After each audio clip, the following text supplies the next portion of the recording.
ਕੀ ਹੈ ਸਾਡੇ ਤੇ 10ਵੇਂ ਪਾਤਸ਼ਾਹ ਮਹਾਰਾਜ ਜੀ। ਧੰਨ ਗੁਰੂ ਗੋਬਿੰਦ ਸਿੰਘ ਮਹਾਰਾਜ ਜੀਆਂ ਦਾ ਅੱਜ ਜੋਤੀ ਜੋਤ ਦਿਹਾੜਾ ਸਾਨੂੰ ਪ੍ਰਾਪਤ ਹੋ ਰਿਹਾ ਹੈ। ਤੇ ਧੰਨ ਗੁਰੂ ਪਾਤਸ਼ਾਹ ਨੇ ਲਿਖਿਆ, ਕਹਿਣ ਲੱਗੇ ਮੁਰਪਿਤ ਪੂਰਬ ਕੀਸ ਪਿਆਨਾ ਤੇ ਭਾਂਤ ਭਾਂਤ ਕੇ ਤੀਰਥ ਨਾਨਾ, ਜਬ ਹੀ ਜਾਤ ਤ੍ਰਿਵੇਣੀ ਭੈ ਪੁੰਨ ਦਾਨ ਦਿਨ ਕਰਤ ਬਤਏ, ਤਹੀਂ ਪ੍ਰਕਾਸ਼ ਹਮਾਰਾ ਭਇਓ ਪਟਨਾ ਸ਼ਹਿਰ ਵਿਖੇ ਭਵ ਲਿਓ। ਸਾਡਾ ਅਵਤਾਰ ਪਟਨਾ ਸਾਹਿਬ ਦੀ ਧਰਤੀ ਤੇ ਹੋਇਆ। ਗੁਰੂ ਤੇਗ ਬਹਾਦਰ ਪਾਤਸ਼ਾਹ ਜੀ ਦੇ ਘਰ ਦੇ ਵਿੱਚ ਮਾਤਾ ਸਾਹਿਬ ਮਾਤਾ ਗੁਜਰੀ ਜੀਆਂ ਦੀ ਕੁੱਖ ਨੂੰ ਅਸੀਂ ਭਾਗ ਲਾਏ ਪਟਨਾ ਸਾਹਿਬ ਦੀ ਧਰਤੀ ਤੇ। ਉਸ ਵੇਲੇ ਗੁਰੂ ਤੇਗ ਬਹਾਦਰ ਪਾਤਸ਼ਾਹ ਮਹਾਰਾਜ ਅਸਾਮ ਨੂੰ ਗਏ ਹੋਏ ਸਨ। ਜਿਹੜਾ ਰਾਜਾ ਮਹਾਰਾਜ ਦੀ ਸ਼ਰਨ ਵਿੱਚ ਆਇਆ ਸੀ, ਪਾਤਸ਼ਾਹ ਜਾਦੂਗਰਨੀਆਂ ਦਾ ਦੇਸ਼ ਹੈ, ਜਿੱਤਿਆ ਨਹੀਂ ਜਾਣਾ। ਤੇ ਪਾਤਸ਼ਾਹ ਉਸ ਪਾਸੇ ਗਏ ਤੇ ਇਧਰੋਂ ਗੁਰੂ ਗੋਬਿੰਦ ਸਿੰਘ ਮਹਾਰਾਜ ਦਾ ਅਵਤਾਰ ਹੋਇਆ।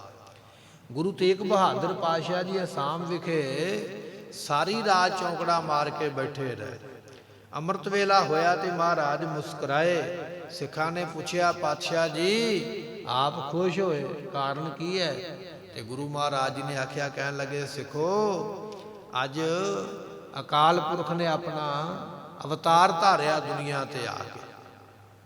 ਮਹਾਰਾਜ ਕਿੱਥੇ ਧਾਰਿਆ? ਕਹਿੰਦੇ ਪਟਨਾ ਸਾਹਿਬ ਦੀ ਧਰਤੀ ਤੇ 10ਵੀਂ ਜੋਤ ਗੁਰੂ ਨਾਨਕ ਸਾਹਿਬ ਦੀ ਅੱਜ ਸੰਸਾਰ ਵਿੱਚ ਅਵਤਰੀ ਹੈ। ਅਸੀਂ ਤਾਂ ਕਰਕੇ ਪ੍ਰਸੰਨ ਹੋਏ। ਰਾਜਾ ਨਾਲ ਹੈ, ਬੜੇ ਭਾਰੀ ਦਾਨ ਵੰਡੇ ਗਏ, ਕੜਾਹ ਪ੍ਰਸ਼ਾਦੀਆਂ ਦੇਗਾਂ ਵਰਤਾਈਆਂ ਗਈਆਂ ਅਤੇ ਉਸ ਵੇਲੇ ਖੁਸ਼ੀ ਦੇ ਪਲ ਮਨਾਏ ਗਏ। ਇੱਥੇ ਇੱਕ ਸਾਧੂ ਹੈ ਮਹਾਰਾਜ ਜੀ ਦੇ ਨਾਲ ਬੈਠਾ ਹੋਇਆ, ਬੇਨਤੀ ਕਰਦਾ, ਪਾਤਸ਼ਾਹ ਮੇਰੇ ਤੇ ਵੀ ਕਿਰਪਾ ਕਰੋ, ਮੈਂ ਉਸ 10ਵੀਂ ਜੋਤ ਦੇ ਦਰਸ਼ਨ ਕਰਨੇ। ਤੇ ਗੁਰੂ ਤੇਗ ਬਹਾਦਰ ਪਾਤਸ਼ਾਹ ਜੀ ਨੇ ਆਖਿਆ, ਕਹਿਣ ਲੱਗਿਆ, ਮਹਾਤਮਾ ਤੁਹਾਨੂੰ ਉਹਨਾਂ ਕੋਲ ਜਾਣ ਦੀ ਲੋੜ ਨਹੀਂ। ਤੁਸੀਂ ਬੁਰਹਾਨਪੁਰ ਨਾਮ ਦਾ ਸ਼ਹਿਰ, ਉੱਥੇ ਜਾ ਕੇ ਤਪ ਕਰੋ, ਆਪਣੇ ਆਪ ਹੀ ਉਹ ਤੁਹਾਡੇ ਕੋਲ ਆਉਣਗੇ, ਤੁਹਾਨੂੰ ਦਰਸ਼ਨ ਦੇਣਗੇ। ਤੇ ਜਦੋਂ ਗੁਰੂ ਪਾਤਸ਼ਾਹ ਹਜ਼ੂਰ ਸਾਹਿਬ ਨੂੰ ਗਏ ਨਾ, ਤੇ ਮਹਾਰਾਜ ਨੇ ਫਿਰ ਬੁਰਹਾਨਪੁਰ ਚਰਨ ਪਾਏ ਤੇ ਸਾਧੂ ਨੂੰ ਕਰਤਾਰਥ ਕੀਤਾ। ਇਹ ਸਾਧੂ ਨੇ ਮਹਾਰਾਜ ਨੂੰ ਪ੍ਰਸ਼ਾਦਾ ਪਾਣੀ ਛਕਾਇਆ ਸੀ ਸਮੇਤ ਸਿੰਘਾਂ ਦੇ। 2200 ਸਿੰਘ ਸਨ ਮਹਾਰਾਜ ਦੇ ਨਾਲ ਉਸ ਵੇਲੇ। ਤੇ ਮਹਾਰਾਜ ਦੀਆਂ ਖੁਸ਼ੀਆਂ ਲਈਆਂ ਇਹ ਸਾਧੂ ਨੇ। ਗੁਰੂ ਗੋਬਿੰਦ ਸਿੰਘ ਮਹਾਰਾਜ ਜੀ 5 ਸਾਲ ਦੀ ਜਦੋਂ ਉਮਰਾਂ ਦੇ ਹੋਏ, ਉਦੋਂ ਗੁਰੂ ਤੇਗ ਬਹਾਦਰ ਪਾਤਸ਼ਾਹ ਮਹਾਰਾਜ ਸਾਹਿਬ ਜੀ ਇਹ ਪ੍ਰਚਾਰ ਕਰਕੇ ਸਿੱਖੀ ਦਾ ਤੇ ਪਟਨਾ ਸਾਹਿਬ ਦੀ ਧਰਤੀ ਤੇ ਪਾਤਸ਼ਾਹ ਪਹੁੰਚੇ। ਇਥੋਂ ਫਿਰ ਪਰਿਵਾਰ ਨੂੰ ਛੱਡ ਕੇ ਆਪ ਮਹਾਰਾਜ ਜੀ ਪੰਜਾਬ ਵਾਪਸ ਆਏ ਤੇ 2 ਸਾਲ ਫਿਰ ਹੋਰ ਸਮਾਂ ਉੱਥੇ ਗੁਰੂ ਗੋਬਿੰਦ ਸਿੰਘ ਮਹਾਰਾਜ ਰਹੇ। 7 ਸਾਲ ਦਾ ਉਮਰਾ ਆਪਣੀ ਜ਼ਿੰਦਗੀ ਦਾ ਮਹਾਰਾਜ ਨੇ ਪਟਨਾ ਸਾਹਿਬ ਦੀ ਧਰਤੀ ਤੇ ਉਸ ਵੇਲੇ ਬਤੀਤ ਕੀਤਾ। ਫਿਰ ਆਪ ਪਟਨਾ ਸਾਹਿਬ ਤੋਂ ਚੱਲ ਕੇ ਕਲਾਨੌਰ ਨਾਮ ਦਾ ਸ਼ਹਿਰ ਹੈ, ਜਿਸ ਨਗਰ ਨੂੰ ਗੁਰੂ ਗੋਬਿੰਦ ਸਿੰਘ ਪਾਤਸ਼ਾਹ ਜੀ ਦਾ ਨਾਨਕਾ ਨਗਰ ਵੀ ਕਿਹਾ ਜਾਂਦਾ, ਇੱਥੇ ਆਪ ਨੇ ਚਰਨ ਪਾਏ। ਇਤਿਹਾਸ ਵਿੱਚ ਬਚਨ ਆਉਂਦਾ ਹੈ ਕਿ ਪੀਰ ਭੀਖਣ ਸ਼ਾਹ ਜੋ ਹਮੇਸ਼ਾ ਹੀ ਲਹਿੰਦੇ ਵੱਲ ਨੂੰ ਸਜਦਾ ਕਰਦਾ ਹੈ, ਅੱਜ ਚੜ੍ਹਦੇ ਵੱਲ ਨੂੰ ਨਮਸਕਾਰ ਕੀਤੀ ਹੈ। ਤੇ ਉਸ ਵੇਲੇ ਚੇਲਿਆਂ ਨੇ ਪੁੱਛਿਆ, ਪੀਰ ਜੀ ਉਲਟੀ ਰੀਤੀ ਕਿਉਂ? ਕਹਿੰਦਾ ਅੱਜ ਰੱਬ ਪ੍ਰਗਟ ਹੀ ਇਧਰੋਂ ਖੁਦਾ ਇਸ ਪਾਸਿਓਂ ਪ੍ਰਗਟ ਹੋ ਗਿਆ। ਪੀਰ ਜੀ ਚੱਲ ਪਏ ਦਰਸ਼ਨ ਕਰਨ ਵਾਸਤੇ। ਇਤਿਹਾਸ ਬੜਾ ਲੰਮਾ ਹੈ, ਮਹਾਰਾਜ ਦੀ ਜੀਵਨੀ ਆਪਾਂ ਸਰਵਨ ਕਰ ਰਹੇ ਹਾਂ। ਚਲਦਿਆਂ ਚਲਦਿਆਂ ਪੀਰ ਜੀ ਪਹੁੰਚੇ ਉਸ ਵੇਲੇ ਪਟਨਾ ਸਾਹਿਬ ਦੀ ਧਰਤੀ ਤੇ। 40 ਦਿਨਾਂ ਬਾਅਦ ਗੁਰੂ ਗੋਬਿੰਦ ਸਿੰਘ ਮਹਾਰਾਜ ਦੇ ਦਰਸ਼ਨ ਇਸ ਪੀਰ ਨੂੰ ਭੀਖਣ ਸ਼ਾਹ ਨੂੰ ਤੇ ਸੰਗਤਾਂ ਨੂੰ ਹੋਏ। ਤੇ ਪੀਰ ਨੇ ਉਸ ਵੇਲੇ 2 ਕੁੱਜੇ ਭਰ ਕੇ, ਇੱਕ ਪਾਣੀ ਦਾ ਤੇ ਇੱਕ ਦੁੱਧ ਦਾ ਮਹਾਰਾਜ ਦੇ ਅੱਗੇ ਰੱਖਿਆ ਤੇ ਫੁਰਨਾ ਹੀ ਕੀਤਾ, ਮਹਾਰਾਜ ਆਪ ਕਿਹਦੀ ਹਮਾਇਤ ਕਰੋਗੇ ਤੇ ਕਿਹਦੇ ਨਾਲ ਆਪ ਮਹਾਰਾਜ ਜੀ ਮਦਦ ਕਿਹਦੀ ਕਰੋਗੇ ਤੇ ਕਿਹਦਾ ਆਪ ਨਾਸ਼ ਕਰੋਗੇ? ਇਤਿਹਾਸਕਾਰਾਂ ਨੇ ਬਚਨ ਲਿਖਿਆ ਵੀ ਮਹਾਰਾਜ ਨੇ ਦੋਨਾਂ ਕੁੱਜੀਆਂ ਤੇ ਹੱਥ ਰੱਖ ਕੇ ਤਰਲੋਕੀ ਦਾ ਭਾਰ ਹੀ ਪਾ ਦਿੱਤਾ। ਪੀਰ ਦੇ ਕੋਲੋਂ ਭਾਰ ਨਹੀਂ ਚੱਲਿਆ ਗਿਆ। ਮਨੋਂ ਹੀ ਬੇਨਤੀ ਕਰਦਾ, ਸਤਿਗੁਰੂ ਮੈਂ ਤੇ ਬੇਨਤੀ ਕਰਨ ਆਇਆ, ਆਪ ਤੇ ਪਰਖ ਨਾ ਕਰੋ, ਮੈਂ ਇਹ ਭਾਰ ਚੁੱਕ ਨਹੀਂ ਸਕਦਾ। ਤੇ ਪਾਤਸ਼ਾਹ ਜੀ ਨੇ ਉਸ ਵੇਲੇ ਦੋਵਾਂ ਕੁੱਜੀਆਂ ਤੇ ਹੱਥ ਰੱਖ ਕੇ ਵਿਖਾਇਆ, ਕਹਿਣ ਲੱਗੇ, ਅਵਲ ਅੱਲ੍ਹ ਨੂਰ ਪਾਇਆ ਕੁਦਰਤ ਕੇ ਸਭ ਬੰਦੇ, ਏਕ ਨੂਰ ਤੇ ਸਭ ਜਗ ਉਪਜਿਆ ਕੌਣ ਭਲੇ। ਅਸੀਂ ਸਾਰਿਆਂ ਦੇ ਸਾਂਝੇ ਹਾਂ। ਪੀਰ ਜੀ ਨੇ ਮਨੋ ਮਨ ਬੇਨਤੀ ਕੀਤੀ, ਮਹਾਰਾਜ ਜਦੋਂ ਆਪ ਉਪਦੇਸ਼ ਦੇਵੋ, ਮੇਰਾ ਸਰੀਰ ਉਹਨਾਂ ਚਿਰ ਦੁਨੀਆ ਤੇ ਰਵੇ, ਮੈਂ ਤੁਹਾਡੇ ਮੁਖ ਦਾ ਉਪਦੇਸ਼ ਸੁਣਨਾ ਚਾਹੁੰਦਾ। ਆਪ ਕਲਾਨੌਰ ਪਹੁੰਚੇ ਤੇ ਪੀਰ ਵੀ ਕਲਾਨੌਰ ਪਹੁੰਚਿਆ। ਮਹਾਰਾਜ ਦੇ ਦਰਸ਼ਨ ਕੀਤੇ। ਬੇਨਤੀ ਕੀਤੀ। ਪਾਤਸ਼ਾਹ ਆਪਨੇ ਆਖਿਆ ਖਾਲਸੇ ਦਾ ਰਾਜ ਹੋਣਾ ਹੈ, ਮੇਰੇ ਚੇਲਿਆਂ ਦਾ ਕੀ ਬਣੇਗਾ, ਮੇਰਾ ਪਰਗਣਾ, ਮੇਰਾ ਇਲਾਕਾ। ਮਹਾਰਾਜ ਨੇ ਬਚਨ ਆਖਿਆ ਕੋਈ ਨਹੀਂ, ਤੇਰਾ ਪਰਗਣਾ, ਤੇਰਾ ਇਲਾਕਾ ਤੇਰੇ ਕੋਲ ਹੀ ਰਹੇਗਾ, ਸਾਡਾ ਖਾਲਸਾ ਸਤਿਕਾਰ ਹੀ ਕਰੇਗਾ, ਤੇਰੀਆਂ ਵਸਤੂਆਂ ਨੂੰ ਖੋਵੇਗਾ ਨਹੀਂ। ਉਪਦੇਸ਼ ਦੇ ਕੇ ਪੀਰ ਨੂੰ ਨਿਹਾਲ ਕੀਤਾ। ਆਪ ਸ੍ਰੀ ਅਨੰਦਪੁਰ ਸਾਹਿਬ ਦੀ ਧਰਤੀ ਤੇ ਆਏ। ਇਧਰੋਂ ਕਿਰਪਾ ਰਾਮ ਵਰਗੇ ਬ੍ਰਾਹਮਣ ਆ ਗਏ ਚੱਲ ਕੇ, ਮਹਾਰਾਜ ਧਰਮ ਡੁੱਬਦਾ ਪਿਆ, ਤੁਹਾਡੇ ਬਿਨਾਂ ਰਾਖੀ ਕੋਈ ਨਹੀਂ ਹੈ। ਗੁਰੂ ਤੇਗ ਬਹਾਦਰ ਪਾਤਸ਼ਾਹ ਬਚਨ ਸੁਣਦੇ ਪਏ। ਗੁਰੂ ਗੋਬਿੰਦ ਸਿੰਘ ਮਹਾਰਾਜ ਨੇ ਪੁੱਛਿਆ, ਪਿਤਾ ਜੀ ਇਹ ਪੰਡਤ ਉਦਾਸ ਕਿਉਂ ਨੇ, ਮਾਯੂਸ ਹੋ ਕੇ ਕਿਉਂ ਬੈਠੇ ਹੋਏ? ਤੇ ਗੁਰੂ ਪਾਤਸ਼ਾਹ ਜੀ ਨੇ ਆਖਿਆ, ਕਹਿਣ ਲੱਗੇ ਗੋਬਿੰਦ ਰਾਏ ਜੀ, ਇਹਨਾਂ ਦਾ ਧਰਮ ਡੁੱਬਦਾ ਪਿਆ ਹੈ, ਇਹਨਾਂ ਦੇ ਧਰਮ ਦੀ ਰਾਖੀ ਵਾਸਤੇ ਕਿਸੇ ਪੂਰਨ ਸਾਧੂ ਦੀ ਲੋੜ ਹੈ, ਜਿਹੜਾ ਕੁਰਬਾਨੀ ਕਰੇ ਤੇ ਉਹ ਇਹਨਾਂ ਦੇ ਧਰਮ ਨੂੰ ਬਚਾ ਸਕਦਾ। ਇਹ ਬਚਨ ਸੁਣ ਕੇ ਸੁਭਾਵਕ ਹੀ ਬਚਨ ਆਖਿਆ। ਕਹਿਣ ਲੱਗੇ ਪਿਤਾ ਜੀ ਫਿਰ ਤੁਹਾਡੇ ਵਰਗਾ ਸਾਧੂ ਤੇ ਨਹੀਂ ਨਾ ਕੋਈ ਹੋ ਸਕਦਾ, ਆਪ ਹੀ ਜਾ ਕੇ ਕੁਰਬਾਨੀ ਕਰਕੇ ਧਰਮ ਦੀ ਰੱਖਿਆ ਕਰੋ। ਇਹ 9 ਸਾਲ ਦੀ ਉਮਰਾਂ ਵਿੱਚ ਹੀ ਬਚਨ ਆਪ ਜੀ ਨੇ ਕਹਿ ਦਿੱਤੇ ਅਤੇ ਪਿਤਾ ਨੂੰ ਧਰਮ ਦੀ ਰਾਖੀ ਕਰਨ ਵਾਸਤੇ ਮਹਾਰਾਜ ਨੇ ਦਿੱਲੀ ਧਰਤੀ ਨੂੰ ਤੋਰਿਆ। ਸਤਿਗੁਰਾਂ ਨੇ ਆਪਣਾ ਸੀਸ ਕੁਰਬਾਨ ਕਰਕੇ ਤਿਲਕ ਜੰਜੂ ਰਾਖਾ ਪ੍ਰਭ ਤਾਕਾ ਕੀਨੋ ਵੱਡੋ ਕਲੂ ਮੈਂ ਸਾਕਾ, ਇਹ ਬਚਨ ਕਰਕੇ ਉਸ ਵੇਲੇ ਧਰਮ ਦੀ ਰੱਖਿਆ ਕੀਤੀ। ਗੁਰੂ ਤੇਗ ਬਹਾਦਰ ਪਾਤਸ਼ਾਹ ਨੇ ਕਿਰਪਾ ਰਾਮ, ਇਹ ਬ੍ਰਾਹਮਣ ਆਇਆ ਸੀ ਕਸ਼ਮੀਰ ਤੋਂ ਚੱਲ ਕੇ, ਉਹਦੀ ਬੇਨਤੀ ਨੂੰ ਪ੍ਰਵਾਨ ਕਰਦਿਆਂ ਆਪ ਫਿਰ ਅਨੰਦਪੁਰ ਸਾਹਿਬ ਦੀ ਧਰਤੀ ਤੇ ਰਹਿ ਅਨੇਕਾਂ ਤਰ੍ਹਾਂ ਦੇ ਕੌਤਕ ਇੱਥੇ ਮਹਾਰਾਜ ਜੀਆਂ ਨੇ ਕੀਤੇ। ਗੁਰੂ ਕਾ ਲਾਹੌਰ ਰਚਿਆ ਅਤੇ ਮਾਤਾ ਜੀਤੋ ਜੀਆਂ ਦਾ ਵਿਆਹ ਮਹਾਰਾਜ ਸਾਹਿਬ ਜੀ ਨੇ ਉਸ ਵੇਲੇ ਕਰਵਾਇਆ। ਆਪ ਸੰਗਤਾਂ ਨੇ ਗੁਰੂ ਕੇ ਲਾਹੌਰ ਦੇ ਦਰਸ਼ਨ ਕੀਤੇ। ਇੱਕ ਦਿਨ ਫਿਰ ਉਹ ਸਮਾਂ ਆਇਆ ਜਦੋਂ ਮਹਾਰਾਜ ਨੇ ਬੇਅੰਤ ਸੰਗਤਾਂ ਨੂੰ ਇਕੱਠਿਆਂ ਕਰਕੇ 1 ਲੱਖ ਤੋਂ ਵੱਧ ਦਾ ਇਕੱਠ ਲਿਖਿਆ ਵਿਦਵਾਨਾਂ ਨੇ ਕਿ ਸ੍ਰੀ ਅਨੰਦਪੁਰ ਸਾਹਿਬ ਦੀ ਧਰਤੀ ਤੇ ਹੋਇਆ।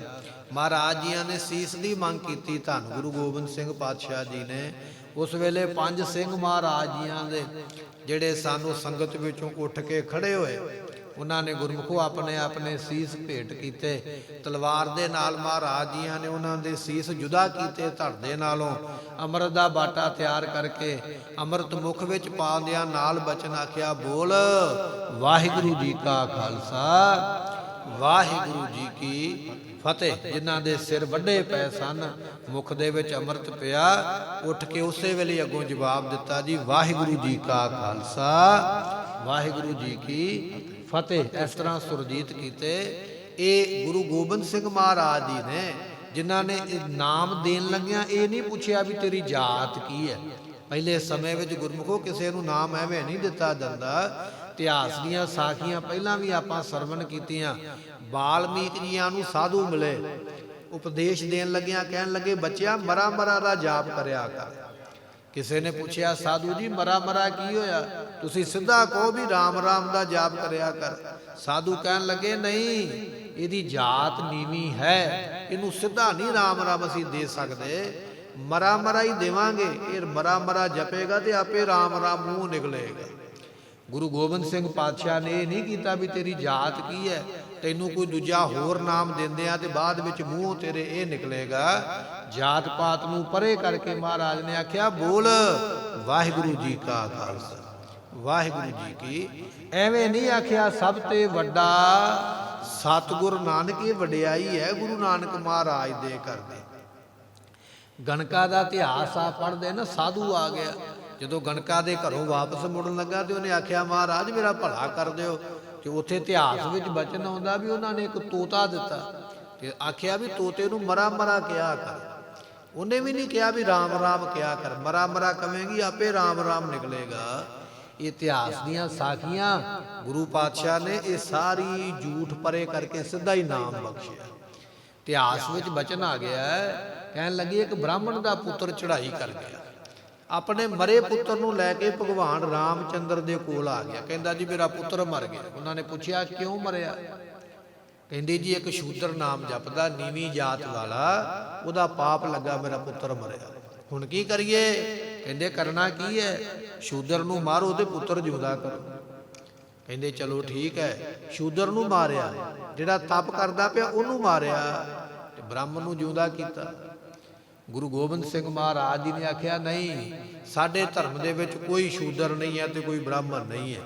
ਮਾਨਸ ਕੀ ਜਾਤ ਸਭ ਹੈ ਇੱਕ ਹੈ, ਪਹਿਚਾਨ ਉਹ ਸਾਰੇ ਬਰਾਬਰ ਨੇ।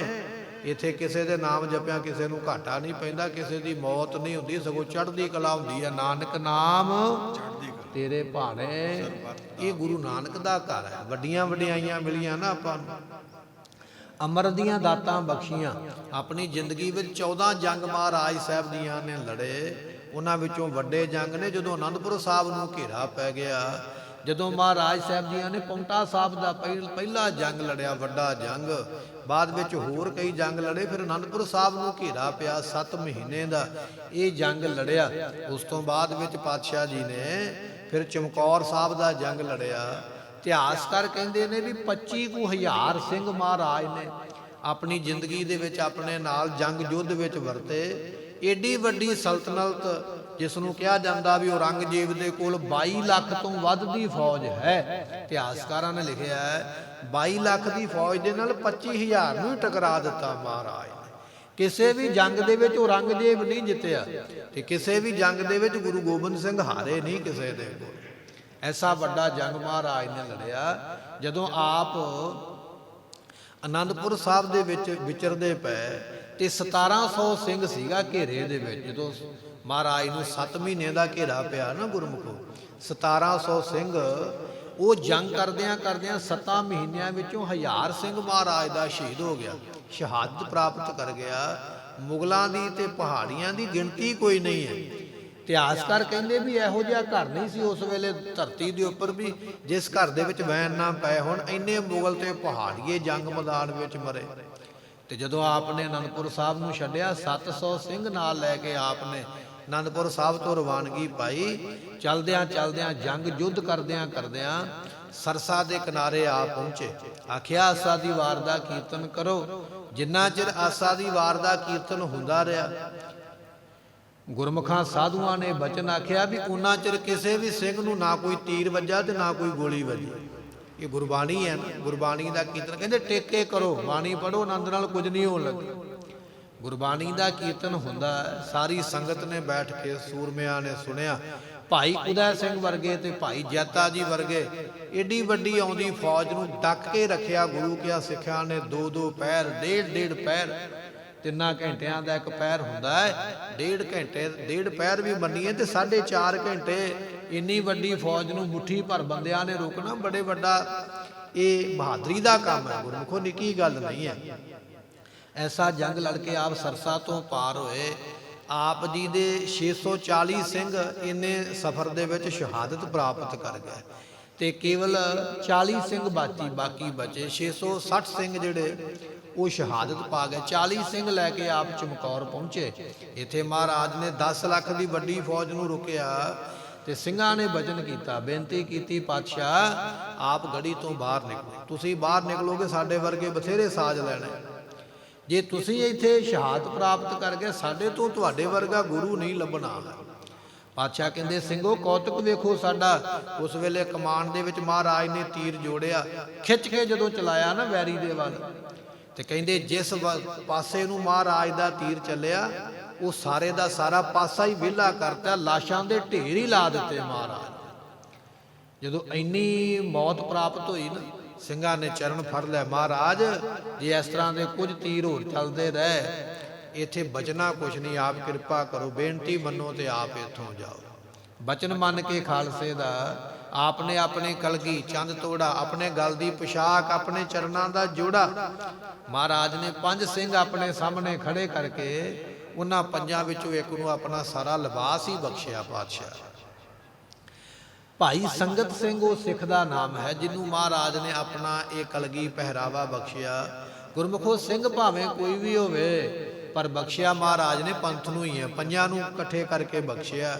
ਹੁਣ ਇੱਥੋਂ ਲੋਕ ਆਪਣਾ ਵਖਰੇਵਾਂ ਪਾ ਲੈਣ ਤੇ ਉਹ ਵੱਖਰੀ ਗੱਲ ਹੈ, ਪਰ ਦਾਤਾਂ ਪੰਥ ਨੂੰ ਹੀ ਮਹਾਰਾਜ ਨੇ ਦਿੱਤੀਆਂ। ਨੰਗੇ ਚਰਨੀ ਆਪ ਬਚਨ ਮੰਨ ਕੇ ਚਮਕੌਰ ਤੋਂ ਨਿਕਲੇ, ਮਾਛੀਵਾੜੇ ਸਾਹਿਬ ਪਹੁੰਚੇ। ਇੱਥੇ ਗੁਲਾਬੇ ਪੰਜਾਬੇ ਨੇ ਸੇਵਾ ਕੀਤੀ ਮਹਾਰਾਜ ਦੀ। ਇੱਕ ਮਾਤਾ ਜਿਹੜੀ ਅਰਦਾਸ ਕਰਦੀ ਸੀ, ਪਾਤਸ਼ਾਹ ਮੈਂ ਤੁਹਾਨੂੰ ਵਸਤਰ ਭੇਟ ਕਰਨਾ ਚਾਹੁੰਦੀ। ਅਨੰਦਪੁਰ ਸਾਹਿਬ ਬੇਨਤੀਆਂ ਕਰਦੀ। ਪਾਤਸ਼ਾਹ ਕਹਿੰਦੇ ਕੋਈ ਨਹੀਂ, ਸਮਾਂ ਆਵੇਗਾ ਤੇਰੇ ਕੋਲੋਂ ਵਸਤਰ ਵੀ ਲਵਾਂਗੇ। ਆ ਮਾਛੀਵਾੜੇ ਪਹੁੰਚੇ। ਉਸ ਬੀਬੀ ਦੇ ਘਰੇ ਸੁਨੇਹਾ ਭੇਜਿਆ ਮਹਾਰਾਜ ਨੇ। ਉਹ ਫਿਰ ਕੱਪੜਿਆਂ ਦਾ ਥਾਨ ਲੈ ਕੇ ਆਈ। ਆ ਮਹਾਰਾਜ ਤੁਹਾਡੇ ਵਾਸਤੇ ਹੱਥੀਂ ਬੁਣਿਆ ਆਪ ਅੰਗੀਕਾਰ ਕਰੋ। ਪਾਤਸ਼ਾਹ ਨੇ ਕੱਪੜੇ ਦੇ ਥਾਨ ਨੂੰ ਫਿਰ ਨੀਲਾ ਰੰਗ ਕਰਵਾਇਆ ਲਲਾਰੀ ਦੇ ਕੋਲੋਂ। ਨੀਲੇ ਬਸਤਰ ਪਾ ਕੇ ਉੱਚ ਦੇ ਪੀਰ ਬਣੇ। ਗਣੀ ਖਾਨ ਨਬੀ ਖਾਨ ਨੇ ਮਹਾਰਾਜ ਦੇ ਪਲੰਘੇ ਨੂੰ ਚੁੱਕਿਆ। ਭਾਈ ਧਰਮ ਸਿੰਘ ਤੇ ਭਾਈ ਮਾਨ ਸਿੰਘ ਨੇ ਮਹਾਰਾਜ ਦੇ ਪਲੰਘੇ ਨੂੰ ਚੁੱਕਿਆ। ਭਾਈ ਦਇਆ ਸਿੰਘ ਸਾਹਿਬ ਨੇ ਮਹਾਰਾਜ ਜੀਆਂ ਦੇ ਸੀਸ ਉੱਪਰ ਚੌਰ ਕੀਤਾ।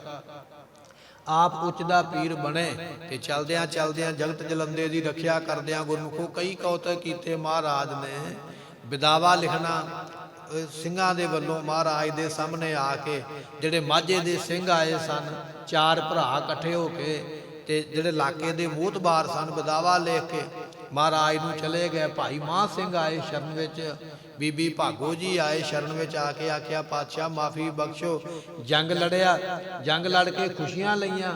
ਸ੍ਰੀ ਮੁਕਤਸਰ ਸਾਹਿਬ ਜੀ ਦਾ ਜੰਗ ਲੜ ਕੇ ਪਾਤਸ਼ਾਹ ਨੇ ਆਖਿਆ ਮੰਗੋ ਕੀ ਚਾਹੀਦਾ ਹੈ? ਕਹਿੰਦੇ ਪਾਤਸ਼ਾਹ ਸਭ ਕੁਝ ਹੀ ਦਿੱਤਾ ਹੈ, ਆਪ ਪ੍ਰਸੰਨ ਹੋ ਗਏ ਹੋ ਤੇ ਪਾਤਸ਼ਾਹ ਵਿਦਾਵਾ ਪਾੜ ਦਿਓ। ਟੂਟੀ ਗਾਂਢਨ ਹਾਰ ਗੋਪਾਲ, ਮਹਾਰਾਜ ਨੇ ਵਿਦਾਵਾ ਪਾੜਿਆ।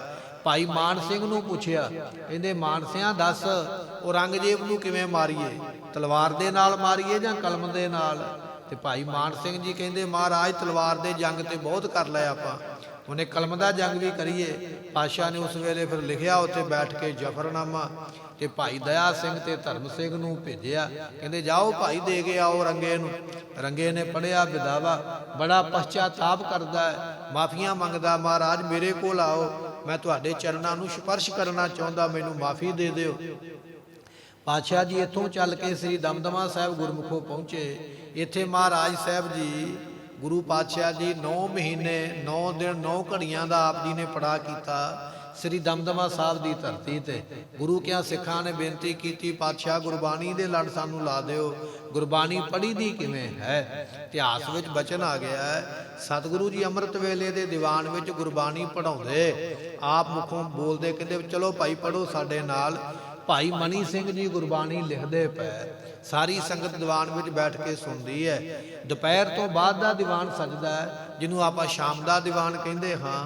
ਉਦੋਂ ਜਿੰਨੀ ਗੁਰਬਾਣੀ ਲਿਖੀ ਹੈ ਉਹਦੇ ਫਿਰ ਅਰਥ ਕਰਕੇ ਸੁਣਾਉਂਦੇ ਮਹਾਰਾਜ। ਇਸ ਤਰ੍ਹਾਂ ਇਹ ਸਾਰਾ ਕਾਰਜ ਕਰਕੇ ਮਹਾਰਾਜ ਨੇ ਸਾਨੂੰ ਗੁਰਬਾਣੀ ਦੀ ਸੰਥਿਆ, ਗੁਰਬਾਣੀ ਦੇ ਅਰਥ ਬਖਸ਼ਿਸ਼ ਕੀਤੇ।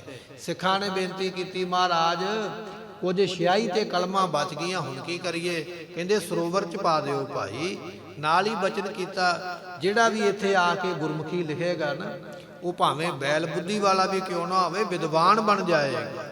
ਇਹ ਬਖਸ਼ਿਸ਼ਾਂ ਇੱਕ ਵਾਰੀ ਆਖੀਏ ਸਤਨਾਮ। ਇਹ ਗੁਰਦੁਆਰਾ ਸਾਹਿਬ ਸ੍ਰੀ ਲਿਖਣਸਰ ਸਾਹਿਬ ਹੈ। ਸੰਗਤਾਂ ਅੱਜ ਵੀ ਉੱਥੇ ਦਰਸ਼ਨ ਦਿਦਾਰਾ ਕਰਦੀਆਂ, ਅੱਜ ਵੀ ਜਾ ਕੇ ਉੱਥੇ ਮਹਾਰਾਜ ਦੀ ਵਿਦਿਆ ਪ੍ਰਾਪਤ ਕਰਦੇ ਗੁਰੂ ਕੇ ਪਿਆਰੇ। ਇੱਥੋਂ ਫਿਰ ਚੱਲ ਕੇ ਸ਼ੰਭਾ ਜੀ ਰਾਜੇ ਨਾਮ ਦਾ ਜਿਹੜਾ ਮਰਹੱਟਾ ਹੋਇਆ, ਸ਼ੰਭਾ ਜੀ ਰਾਜੇ, ਉਹਨੇ ਸੁਨੇਹਾ ਭੇਜਿਆ ਸੀ ਮਹਾਰਾਜ ਮੇਰੇ ਕੋਲ ਆਓ, ਆਪਾਂ ਮਿਲ ਕੇ ਵਿਉਂਤਬੰਦੀ ਬਣਾਈਏ। ਇਧਰੋਂ ਪਾਤਸ਼ਾਹ ਜੀ ਚੱਲ ਪਏ, ਰਸਤੇ ਵਿੱਚ ਔਰੰਗਜ਼ੇਬ ਦਾ ਸੁਨੇਹਾ ਮਿਲ ਗਿਆ, ਮਹਾਰਾਜ ਮੈਨੂੰ ਦਰਸ਼ਨ ਦਿਓ। ਪਾਤਸ਼ਾਹ ਚੱਲੇ, ਪਰ ਜਾਂਦਿਆਂ ਜਾਂਦਿਆਂ ਜੇ ਮਹਾਰਾਜ ਥੋੜਾ ਹੀ ਪਹੁੰਚੇ ਸਨ ਤੇ ਸੁਨੇਹਾ ਮਿਲ ਗਿਆ ਵੀ ਔਰੰਗਜ਼ੇਬ ਮਰ ਗਿਆ। ਮਰਨ ਤੋਂ ਬਾਅਦ ਵਿੱਚ ਦੋਨਾਂ ਪੁੱਤਰਾਂ ਵਿੱਚ ਬਗਾਵਤ ਹੋ ਗਈ। ਇੱਕ ਪਾਸੇ ਤਾਰਾ ਆਜਮ, ਦੂਜੇ ਪਾਸੇ ਬਹਾਦਰ ਸ਼ਾਹ ਹੈ। ਬਹਾਦਰ ਸ਼ਾਹ ਉਮਰਾਂ ਦੇ ਵਿੱਚ ਵੱਡਾ ਸੀਗਾ, ਰਾਜ ਭਾਗ ਦਾ ਹੱਕਦਾਰ ਵੀ ਉਹ ਬਣਦਾ ਹੈ, ਤੇ ਔਰੰਗਜ਼ੇਬ ਨੇ ਵਸੀਅਤ ਵੀ ਉਹਦੇ ਨਾਂ ਹੀ ਕੀਤੀ ਸੀ ਵੀ ਇਹ ਰਾਜ ਭਾਗ ਦਾ ਮਾਲਕ ਬਣੇ। ਪਰ ਜਿਹੜਾ ਤਾਰਾ ਆਜਮ, ਉਹਦੇ ਕੋਲ ਫੌਜ ਉਸ ਵੇਲੇ ਜ਼ਿਆਦਾ ਸੀ, ਉਹ ਦੱਖਣ ਦੇ ਵਿੱਚ ਹੀ ਬੈਠਾ ਸੀ ਆਪਣੇ ਪਿਤਾ ਦੇ ਕੋਲ ਹੀ, ਤੇ ਬਹਾਦਰ ਸ਼ਾਹ ਉਸ ਵੇਲੇ ਕਾਬਲ ਵਿੱਚ ਬੈਠਾ ਸੀ। ਦੋਨਾਂ ਪੁੱਤਰਾਂ ਨੇ ਆਪੋ ਆਪਣੀ ਜਗ੍ਹਾ ਤੋਂ ਰਾਜੇ ਬਣਨ ਦਾ ਐਲਾਨ ਕਰ ਦਿੱਤਾ। ਬਹਾਦਰ ਸ਼ਾਹ ਨੂੰ ਪਤਾ ਸੀ ਵੀ ਜੰਗ ਵਿੱਚ ਜਿੱਤ ਨਹੀਂ ਸਕਦਾ, ਮੇਰੇ ਕੋਲ ਫੌਜ ਥੋੜੀ ਹੈ, ਭਰਾ ਮੇਰਾ ਤਾਕਤਵਰ ਹੈ। ਮਹਾਰਾਜ ਦੀ ਸ਼ਰਨ ਵਿੱਚ ਆ ਗਿਆ, ਪਾਤਸ਼ਾਹ ਰਾਜ ਭਾਗ ਆਪ ਬਖਸ਼ੋ ਕਿਰਪਾ ਕਰਕੇ। ਮਹਾਰਾਜ ਨੇ ਆਖਿਆ ਰਾਜ ਭਾਗ ਬਖਸ਼ਾਂਗੇ, ਤੈਨੂੰ ਬਚਨ ਮੰਨਣਾ ਪਵੇਗਾ। ਮਹਾਰਾਜ ਮੰਨਾਂਗਾ। ਪਾਤਸ਼ਾਹ ਨੇ ਕਿਹਾ ਫਿਰ ਚੰਗਾ, ਭਰਾ ਦੇ ਨਾਲ ਤਗੜਾ ਹੋ ਕੇ ਜੰਗ ਕਰ, ਅਸੀਂ ਮਦਦ ਕਰਾਂਗੇ। ਜੰਗ ਕਰਦਿਆਂ ਕਰਦਿਆਂ ਫੁਰਨਾ ਕਰ ਲਿਆ ਹਾਥੀ ਤੇ ਬੈਠੇ ਬਹਾਦਰ ਸ਼ਾਹ ਨੇ। ਕਹਿਣ ਲੱਗਾ ਜੇ ਮੈਂ ਜੰਗ ਜਿੱਤ ਗਿਆ ਨਾ, ਫਿਰ ਬਾਅਦ ਚ ਵੇਖਾਂਗੇ ਵੀ ਗੁਰੂ ਗੋਬਿੰਦ ਸਿੰਘ ਦਾ ਬਚਨ ਮੰਨਣਾ ਹੈ ਕਿ ਨਹੀਂ ਮੰਨਣਾ। ਜੇ ਤਾਂ ਨਿੱਕੀ ਮੋਟੀ ਵਸਤੂ ਮੰਗਣਗੇ ਤੇ ਦੇਵਾਂਗਾ, ਵੱਡੀ ਮੰਗ ਲੈਣਗੇ ਤੇ ਆਪਾਂ ਟਾਲਾ ਮਟੋਲਾ ਕਰਾਂਗੇ। ਪਾਤਸ਼ਾਹ ਜਾਣ ਗਏ ਤੇ ਉਸ ਵੇਲੇ ਜੰਗ ਵਿੱਚੋਂ ਹਾਰਿਆ ਤੇ ਭੱਜਿਆ ਫਿਰ। ਆਪਣੇ ਵਜ਼ੀਰ ਭੇਜੇ, ਇੱਕ ਦਾ ਨਾਮ ਸੀ ਹਾਕਮ ਰਾਏ, ਇੱਕ ਦਾ ਨਾਮ ਸੀਗਾ ਭਾਈ ਨੰਦ ਲਾਲ। महाराज दे कोल आए, पातशाह जंग विच हार हुंदी पई है। महाराज कहंदे तुहाडा राजा हाथी ते बैठा कहंदा भी मैं ते गुरु गोबिंद सिंह नूं देना ही कख नहीं, मैं ते वचन ही नहीं मनना। नहीं मनना ते जाओ फिर लै लो राज। माफियां मंगदा पिया। महाराज कहंदे नहीं लिखती रूप दे विच दे। लिखती रूप विच आख्या महाराज जो कहोगे करांगा। ते पातशाह ने अपने भत्थे विचों 2 तीर चलाए जिन्हां नूं सोना लग्या होया, तारा आजम दे मत्थे विच मारे महाराज ने दोने। तारा आजम मौत नूं प्राप्त हो गया। सारी फौज ने अपने आप ही सिलेंडर कर दिता। बहादुर शाह दे खेमे विच आ गए, महाराज तुहाडा भरा मर गया, सानू अपने नाल रखो, असीं तुहानू राजा मनदे। बहादुर शाह राज भाग ते बैठा। दिल्ली महाराज साहब जियां ने चरण पाए। गुरुद्वारा साहब सीसगंज बनिया। अपने पिता के स्थान ते चरण पा के संगतां नूं बचन होया भाई सेवा करो साडे पिता दे इस स्थान दी। मातावां नूं दर्शन दिते। इथों महाराज फिर चले आगरे बैठा होया बहादुर शाह। महाराज दर्शन बख्शिश करो। पातशाह पहुंचे, बड़ी तारीफ करदा है, बेनतियां करदा है। पातशाह ने आख्या बहादुर शाह हुण साडे सवाल दी वारी है, महाराज हुक्म ते करो ना। 3 महीने ने महाराज नूं आगरे रखिया अपने कोल बाग दे विच। पातशाह ने 17 बंदियां दी लिस्ट इहनूं दित्ती। कहण लग्या 17 बंदे सानूं चाहीदे। उन्हां दे विच एक हैगा वजीर खान सरहंद दा सूबेदार, एक है सुचा नंद जिन्हें आख्या सी गुरु गोबिंद सिंह दे बच्चे सपोलीए ने। ते इस तरह दे जिहड़े जलाद सन जिन्हां ने साहिबजादियां नूं शहीद कीता, इसे तरह मुरिंडे दे थाणेदार जिहड़े सन उन्हां नूं जानी खां ते मानी खां उन्हां दा नाम लिखिया है, जिन्हां ने पीर बुद्धू शाह जी नूं शहीद किया सी। वो जिहड़े लोग सन इन्हां दी गिनती कुल मिला के 17 सी। महाराज ने आख्या 17 बंदे सानू दे, असीं तैनूं राज दिता। ते गुरमुखो राजनीतिक लोग पैतड़ा खेड़ कहंदा महाराज हुणे हुणे राज मिलिया, 17 बंदे तुहानूं दिते, गदर पै जाना, संभालिया नहीं जाना, 1 साल दा समां दे दे। ते पातशाह ने कहा असीं तैनूं मान देना चाहुंदे बहादुर शाह, पर लगदा भी तेरे कर्मां 'च मान है नहीं, तैनूं साल दा समां दिता, पर साल तो बाद विच असीं तैनूं पुछांगे नहीं, फिर अपनी कारवाई अपना बंदा भेज के आपे करांगे। इस तरह कह के बुरहानपुर पहुंचे। वो जिहड़ा साधु जदों गुरु तेग बहादुर पातशाह ने आख्या सी भी पटना साहब की धरती ते साहिबजादे दा अवतार होया, ते इन्हें आख्या सी महाराज दर्शन करने। पातशाह कहंदे बुरहानपुर जाके बैठ जा, वो आपे आके दर्शन देणगे। पातशाह बुरहानपुर पहुंचे, साधु ने दर्शन कीते, बचन किया महाराज प्रशादा मेरे लंगर विच आके छको। महाराज 2200 सूरमियां दे समेत जदों पंजाब तो गए ने 2200 घोड़सवार सी महाराज दे नाल। इहदे लंगर में जाके प्रशादा छकिया, साधु नूं किरतार्थ किया। चलदियां चलदियां आप श्री हजूर साहब की धरती ते पहुंचे। बिस्मत नगर दमदमा साहब बड़े उत्थे धार्मिक स्थान बने, गुरुद्वारा हीरा घाट बनिया होया। महाराज ने अनेकां तरह के इत्थे कौतक वरताए। बहादुर शाह बादशाह ने हीरा भेंट किया महाराज नूं, बड़ा महंगा ते बड़ा अमोलक। महाराज ने हीरा अपने हथ विच फड़िया, उन्होंने अपने हथां दे उपर महाराज ऐ तां नूं सुटदे ते फिर झुप लैंदे, फिर सुटदे फिर हथ विच फड़ लैंदे। 5 वारी हीरा उपर नूं सुटिया महाराज ते 6वीं वारी सुटिया ते फिर अपना हथ पासे कर लिया। वो हीरा पत्थर दे उपर डिग्गा ते रिड़दा रिड़दा गोदावरी में जा वड़िया। बहादुर शाह के मन में शंका पैदा हो गया, इन्ना महंगा हीरा मैं भेंट किया है, महाराज नूं हीरे की कदर का नहीं पता। सतगुरु जान गए, कहन लगे बहादुर शाह जे तैनूं कोई चीज़ पसंद आवे तो तू खजाने में जमा करदा, जिहड़ी सानू पसंद आवे असीं पानी विच दे दिंदे हां, क्योंकि जल दा देवता साडा खजानची है, ये साडियां वस्तुआं साਂਭदा है। जे नहीं यकीन ते नेत्र बंद कर, तैनूं कौतक विखाईए। जदों नेत्र बंद कीते ते बहादुर शाह की वेखदा, पूरी गोदावरी हीरियां दे नाल ही भरी हुई। हैरान हो गया, क्योंकि आनंदपुर साहब तो छड्डण वेले भी महाराज ने 9 करोड़ रुपये का धन जिहड़ा सी सतलुज दरिया विच पुआया सीगा। जदों आनंदपुर साहब नूं छड्डण लगे इन्ना धन, वो पहाड़ी राजे रात नूं कईयां लैके आ गए, बेलचे लैके आ गए भी असीं दरिया पटांगे तो थल्लेओं धन कढ़ लैणा। सारी रात लगे रहे। जिन्हें सिखां ने खबर दी महाराज वो पहाड़ीए दरिया फोलते रहे आ गए। महाराज कहते जो मर्जी करी जाओ, सांभिया गया खजाना मिलना ही नहीं इन्हां नूं, वो तो साडा सिंह कढ़ेगा, समा आवेगा जो साडा सिंह इत्थे अरदासा सुधेगा ना, उदों गुरु के सिखो ये धन अपने आप प्रगट होवे। ਮਹਾਰਾਜ ਸਾਹਿਬ ਜੀ ਨੇ ਕੌਤਕ ਵਰਤਾਇਆ। ਭਾਈ ਦਇਆ ਸਿੰਘ ਸਾਹਿਬ ਨੇ ਪੁੱਛਿਆ, ਕਹਿੰਦੇ ਮਹਾਰਾਜ ਬਹਾਦਰ ਸ਼ਾਹ ਨੇ ਚਲੋ ਜੋ ਸੋਚਿਆ ਪਰ ਮੇਰੇ ਮਨ ਵਿੱਚ ਵੀ ਇੱਕ ਸਵਾਲ ਆ ਗਿਆ। ਪਾਤਸ਼ਾਹ ਕਹਿੰਦੇ ਪੁੱਛੋ। ਕਹਿੰਦਾ ਮਹਾਰਾਜ ਤੁਸੀਂ 5 ਵਾਰੀ ਹੀਰਾ ਉੱਪਰ ਨੂੰ ਸੁੱਟਿਆ ਤੇ 5 ਵਾਰੀ ਹੱਥ ਵਿੱਚ ਫੜਿਆ, 6ਵੀਂ ਵਾਰ ਨਹੀਂ ਫੜਿਆ। ਤੁਹਾਡੀ ਜ਼ਿੰਦਗੀ ਦੇ ਵਿੱਚ ਪੰਜਾਂ ਦੀ ਬੜੀ ਅਹਿਮੀਅਤ ਹੈ। 5 ਹੀ ਬਾਣੀਆਂ ਕਹਿੰਦੇ ਪੜਿਆ ਕਰੋ, 5 ਹੀ ਸਿੰਘ ਲਾਏ ਅੰਮ੍ਰਿਤ ਛਕਾਉਣ ਵਾਸਤੇ, 5 ਹੀ ਤਖਤ ਬਣਾ ਦਿੱਤੇ, 5 ਕਕਾਰਾਂ ਦੀ ਰਹਿਤ ਆਪਨੇ ਆਖੀ ਹੈ, 5 ਦਾ ਵਸਾ ਨਹੀਂ ਕਰਨਾ, 5 ਦੇ ਨਾਲ ਮੇਲ ਨਹੀਂ ਕਰਨਾ। ਮਹਾਰਾਜ 5 ਨੂੰ ਬੜੀ ਮਹਾਨਤਾ ਹੈ, ਇਹ 6ਵੀਂ ਵਾਰ ਦਾ ਕੀ ਕਾਰਨ ਆਪ ਜੀ ਨੇ ਹੀਰਾ ਫੜਿਆ ਕਿਉਂ ਨਹੀਂ? ਗੁਰੂ ਗੋਬਿੰਦ ਸਿੰਘ ਪਾਤਸ਼ਾਹ ਕਹਿਣ ਲੱਗੇ, ਭਾਈ ਦਇਆ ਸਿੰਘ ਜੀ, ਜਿਹੜਾ ਸਿੰਘ ਮੇਰੇ ਇਹਨਾਂ ਬਚਨਾਂ ਨੂੰ ਮੰਨੇਗਾ, ਬਚਨ ਸੁਣਨ ਵਾਲਾ, ਜਿਹੜਾ 5 ਪਿਆਰਿਆਂ ਕੋਲੋਂ ਅੰਮ੍ਰਿਤ ਛਕੇਗਾ, ਜਿਹੜਾ 5 ਬਾਣੀਆਂ ਨੂੰ ਪੜ੍ਹੇਗਾ, ਜਿਹੜਾ 5 ਕਕਾਰਾਂ ਦੀ ਰਹਿਤ ਰੱਖੇਗਾ, ਜਿਹੜਾ 5 ਤਖਤਾਂ ਦੇ ਹੁਕਮ ਨੂੰ ਮੰਨੇਗਾ, ਜਿਹੜਾ ਰਹਿਣੀ ਰਹਿ ਸੋਈ ਸਿੱਖ ਮੇਰਾ, ਉਹ ਮੇਰਾ ਸਿੱਖ ਹੀਰੇ ਵਰਗਾ ਹੋਵੇਗਾ। ਉਹਦੇ ਉੱਪਰ ਮੈਂ ਆਪਣਾ ਕਿਰਪਾ ਰੂਪੀ ਹੱਥ ਰੱਖਾਂਗਾ ਹਮੇਸ਼ਾ ਹੀ। ਉਹ ਸਾਹਿਬ ਮੈਂ ਉਸਕਾ, ਉਹ ਸਿੰਘ ਹੀਰੇ ਵਰਗਾ ਅਮੋਲਕ ਹੈ, ਉਹਦੇ ਤੇ ਮੇਰਾ ਹੱਥ ਰਹੇਗਾ। ਤੇ ਜਿਹੜਾ ਇਹਨਾਂ 5 ਕਕਾਰਾਂ ਦੀ ਰਹਿਤ ਛੱਡ ਦੇਵੇਗਾ, 5 ਬਾਣੀਆਂ ਨਹੀਂ ਪੜ੍ਹੇਗਾ, ਅੰਮ੍ਰਿਤ ਦੀ ਦਾਤ ਨੂੰ ਵੀ ਭੁੱਲ ਜਾਵੇਗਾ ਵੀ ਕਿਹੜਾ ਅੰਮ੍ਰਿਤ ਹੈ, ਜਿਹੜਾ ਗੁਰੂ ਦੇ ਖੇਮੇ ਹੁਕਮ ਦੇ ਵਿੱਚੋਂ ਬਾਹਰ ਹੋਵੇਗਾ। ਪਾਤਸ਼ਾਹ ਕਹਿਣ ਲੱਗੇ ਫਿਰ ਉਹ ਸਿੱਖ ਹੀਰਾ ਨਹੀਂ ਰਵੇਗਾ, ਉਹ ਸਿੱਖ ਪੱਥਰ ਵਰਗਾ ਹੋ ਜਾਏਗਾ, ਫਿਰ ਉਹਦੇ ਤੇ ਸਾਡਾ ਕਿਰਪਾ ਦਾ ਹੱਥ ਨਹੀਂ ਰਵੇਗਾ। ਜਿਵੇਂ ਇਹ ਪੱਥਰਾਂ ਵਿੱਚ ਜਲ ਕੇ ਮਿਲ ਕੇ ਪੱਥਰ ਬਣ ਗਿਆ ਹੈ, ਇਵੇਂ ਹੀ ਉਹ ਸਾਡਾ ਸਿੱਖ ਦੁਨਿਆਵੀ ਲੋਕਾਂ ਵਿੱਚ ਮਿਲ ਕੇ ਦੁਨਿਆਵੀ ਹੋ ਜਾਏਗਾ, ਸਾਡਾ ਸਿੱਖ ਨਹੀਂ ਰਵੇਗਾ। ਇਹ ਬਚਨ ਮਹਾਰਾਜ ਨੇ ਉਸ ਹੀਰੇ ਦੀ ਸਿੱਖਿਆ ਤੋਂ ਸਾਨੂੰ ਸਮਝਾਇਆ। ਬਾਣੀ ਪੜ੍ਹਦੇ ਰਹੋਗੇ ਤੇ ਗੁਰੂ ਕੇ ਹੀਰੇ ਬਣੇ ਰਹੋਗੇ ਤੇ ਗੁਰੂ ਦੇ ਹੱਥਾਂ ਵਿੱਚ ਰਹੋਗੇ। ਬਾਣੀ ਪੜ੍ਹਨੀ, ਮਰਿਆਦਾ ਛੱਡੋਗੇ, ਹੁਕਮ ਛੱਡੋਗੇ, ਫਿਰ ਇੱਕ ਪੱਥਰ ਹੀ ਹੈ ਤੇ ਪੱਥਰ ਨੂੰ ਠੋਕਰਾਂ ਹੀ ਵੱਜਦੀਆਂ, ਪੈਰ ਹੀ ਵੱਜਦੇ, ਠੁੱਡੇ ਹੀ ਵੱਜਦੇ, ਪੱਥਰ ਦੀ ਕੋਈ ਕੀਮਤ ਨਹੀਂ ਬਣਦੀ ਹੈ। ਇਹ ਮਹਾਰਾਜ ਨੇ ਸਿੱਖਿਆ ਦਿੱਤੀ। ਗੁਰਮੁਖੋ ਬੜੇ ਕੌਤਕ ਕੀਤੇ। ਇੱਥੇ ਫਿਰ ਮਹਾਰਾਜ ਜੀਆਂ ਦੇ ਉੱਪਰ ਇੱਕ ਗੁੱਲ ਖਾਂ ਨਾਮ ਦਾ ਪਠਾਨ ਹੈ, ਉਹਨੇ ਕਟਾਰ ਦਾ ਵਾਰ ਕੀਤਾ ਮਹਾਰਾਜ ਦੇ ਸੁਤਿਆਂ। 2 ਭਰਾਵਾਂ ਦਾ ਜ਼ਿਕਰ ਆਉਂਦਾ ਵੀ ਸੈਦੇ ਖਾਂ ਦੇ ਪੁੱਤਰ ਸਨ ਤੇ ਪੈਂਦੇ ਖਾਂ ਦੇ ਪੋਤਰੇ ਸਨ ਦੋਨੇ। ਤੇ ਵਜ਼ੀਰ ਖਾਂ ਨੇ ਭੇਜਿਆ ਸੀ ਵੀ ਗੁਰੂ ਗੋਬਿੰਦ ਸਿੰਘ ਪਾਤਸ਼ਾਹ ਦਾ ਬਹਾਦਰ ਸ਼ਾਹ ਦੇ ਨਾਲ ਬੜਾ ਮਿਲਾਪ ਹੋ ਗਿਆ, ਕਿਤੇ ਮਹਾਰਾਜ ਮੇਰੇ ਤੇ ਨਾ ਕੋਈ ਕਾਰਵਾਈ ਕਰਾ ਦੇਣ, ਜਾਓ ਜਾ ਕੇ ਸਤਿਗੁਰਾਂ ਨੂੰ ਧੋਖੇ ਦੇ ਨਾਲ ਵਾਰ ਕਰੋ।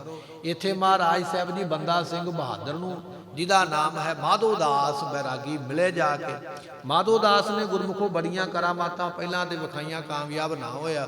ਸਤਿਗੁਰਾਂ ਦੇ ਸ਼ਰਨ ਵਿੱਚ ਆ ਕੇ ਕਹਿੰਦਾ ਮਹਾਰਾਜ ਤੁਹਾਡਾ ਬੰਦਾ ਕਹੀਏ ਗੁਲਾਮ, ਮੈਂ ਤੁਹਾਡਾ ਗੁਲਾਮ ਹਾਂ, ਤੁਹਾਡਾ ਬੰਦਾ, ਮੇਰੇ ਤੇ ਕਿਰਪਾ ਕਰੋ, ਮੇਰੇ ਤੇ ਰਹਿਮ ਕਰੋ। ਤੇ ਮਹਾਰਾਜ ਨੇ ਭਾਈ ਦਇਆ ਸਿੰਘ ਨੂੰ ਆਖਿਆ, ਕਹਿੰਦੇ ਸੁਣਾ ਫਿਰ ਪੰਜਾਬ ਦੀ ਵਿਥਿਆ। ਪੰਜਾਬ ਦੀ ਵਿਥਿਆ ਸੁਣਾਈ। ਨੇਤਰਾਂ ਦੇ ਵਿੱਚ ਉਸ ਵੇਲੇ ਬੜਾ ਭਾਰੀ ਗੁੱਸਾ ਤੇ ਡੋਲੇ ਫੜ ਕੇ ਬੜਾ ਰੋਹ ਆਇਆ। ਮਹਾਰਾਜ ਹੁਕਮ ਕਰੋ, ਮੈਂ ਤੁਹਾਡੀ ਕੀ ਸੇਵਾ ਕਰਾਂ। ਪਾਤਸ਼ਾਹ ਕਹਿੰਦੇ ਇਹਨਾਂ ਬੰਦਿਆਂ ਨੂੰ ਸੋਧਾ ਲਾਉਣਾ ਜਾ ਕੇ। ਮਹਾਰਾਜ ਹੁਕਮ ਦੇ ਵਿੱਚ ਤਿਆਰ ਹਾਂ। ਉਸ ਵੇਲੇ ਅੰਮ੍ਰਿਤ ਦੀ ਦਾਤ ਪ੍ਰਾਪਤ ਕੀਤੀ। ਮਾਧੋ ਦਾਸ ਤੋਂ ਬੰਦਾ ਸਿੰਘ ਬਹਾਦਰ ਬਣਿਆ, ਨਾਮ ਬਣਿਆ ਭਾਈ ਗੁਰਬਖਸ਼ ਸਿੰਘ। ਤੇ ਮਹਾਰਾਜ ਸਾਹਿਬ ਜੀ ਆਪਣੇ ਗਾਤਰੇ ਵਾਲੀ ਸ੍ਰੀ ਸਾਹਿਬ ਬਖਸ਼ਿਸ਼ ਕਰਨ ਲੱਗੇ ਤੇ 5 ਪਿਆਰਿਆਂ ਨੇ ਅੱਗੇ ਹੋ ਕੇ ਹੱਥ ਜੋੜ ਕੇ ਆਖਿਆ, ਪਾਤਸ਼ਾਹ ਇਹ ਸ੍ਰੀ ਸਾਹਿਬ ਆਪਣੇ ਖਾਲਸੇ ਨੂੰ ਬਖਸ਼ੋ, ਮਹਾਰਾਜ ਬੰਦਾ ਬਹਾਦਰ ਨੂੰ ਹੋਰ ਸ਼ਸਤਰ ਬਖਸ਼ ਦਿਓ। ਫਿਰ ਮਹਾਰਾਜ ਨੇ 5 ਤੀਰ ਬਖਸ਼ੇ ਬੰਦਾ ਸਿੰਘ ਬਹਾਦਰ ਨੂੰ ਤੇ 5 ਸਿੰਘ ਨਾਲ ਮਹਾਰਾਜ ਨੇ ਤੋਰੇ। ਸਿੱਖਾਂ ਨੇ ਆਖਿਆ ਮਹਾਰਾਜ ਇਹਨੂੰ ਆਪ ਕੀ ਬਖਸ਼ਿਸ਼ ਕਰਦੇ ਪਏ? ਕਹਿੰਦੇ ਨਹੀਂ ਭਾਈ, ਇਹਨੂੰ ਆਗੂ ਹੀ ਬਣਾਇਆ, ਇਹਨੂੰ ਜਰਨੈਲ ਬਣਾਇਆ, ਗੁਰੂ ਨਹੀਂ ਬਣਾਇਆ। ਸਿੰਘੋ ਚਿੰਤਾ ਨਾ ਕਰ। 5 ਸਿੰਘ ਦੇ ਕੇ ਤੋਰਿਆ। ਪੰਜਾਬ ਦੇ ਸਿੱਖਾਂ ਨੂੰ ਚਿੱਠੀਆਂ ਪਵਾ ਦਿੱਤੀਆਂ, ਭਾਈ ਬੰਦਾ ਸਿੰਘ ਆ ਗਿਆ, ਇਹਦੇ ਨਾਲ ਮਿਲੋ ਤੇ ਦੁਸ਼ਮਣਾਂ ਨੂੰ ਸੋਧਾ ਲਾਉਣਾ ਹੈ। ਬੰਦਾ ਸਿੰਘ ਬਹਾਦਰ 5 ਤੀਰ ਬਖਸ਼ਿਸ਼ ਲੈ ਕੇ ਮਹਾਰਾਜ ਦੇ 5 ਸਿੰਘਾਂ ਨੂੰ ਲੈ ਕੇ ਪੰਜਾਬ ਆਇਆ। ਇਥੋਂ ਸਿੱਖਾਂ ਨੂੰ ਇਕੱਠੇ ਕੀਤਾ।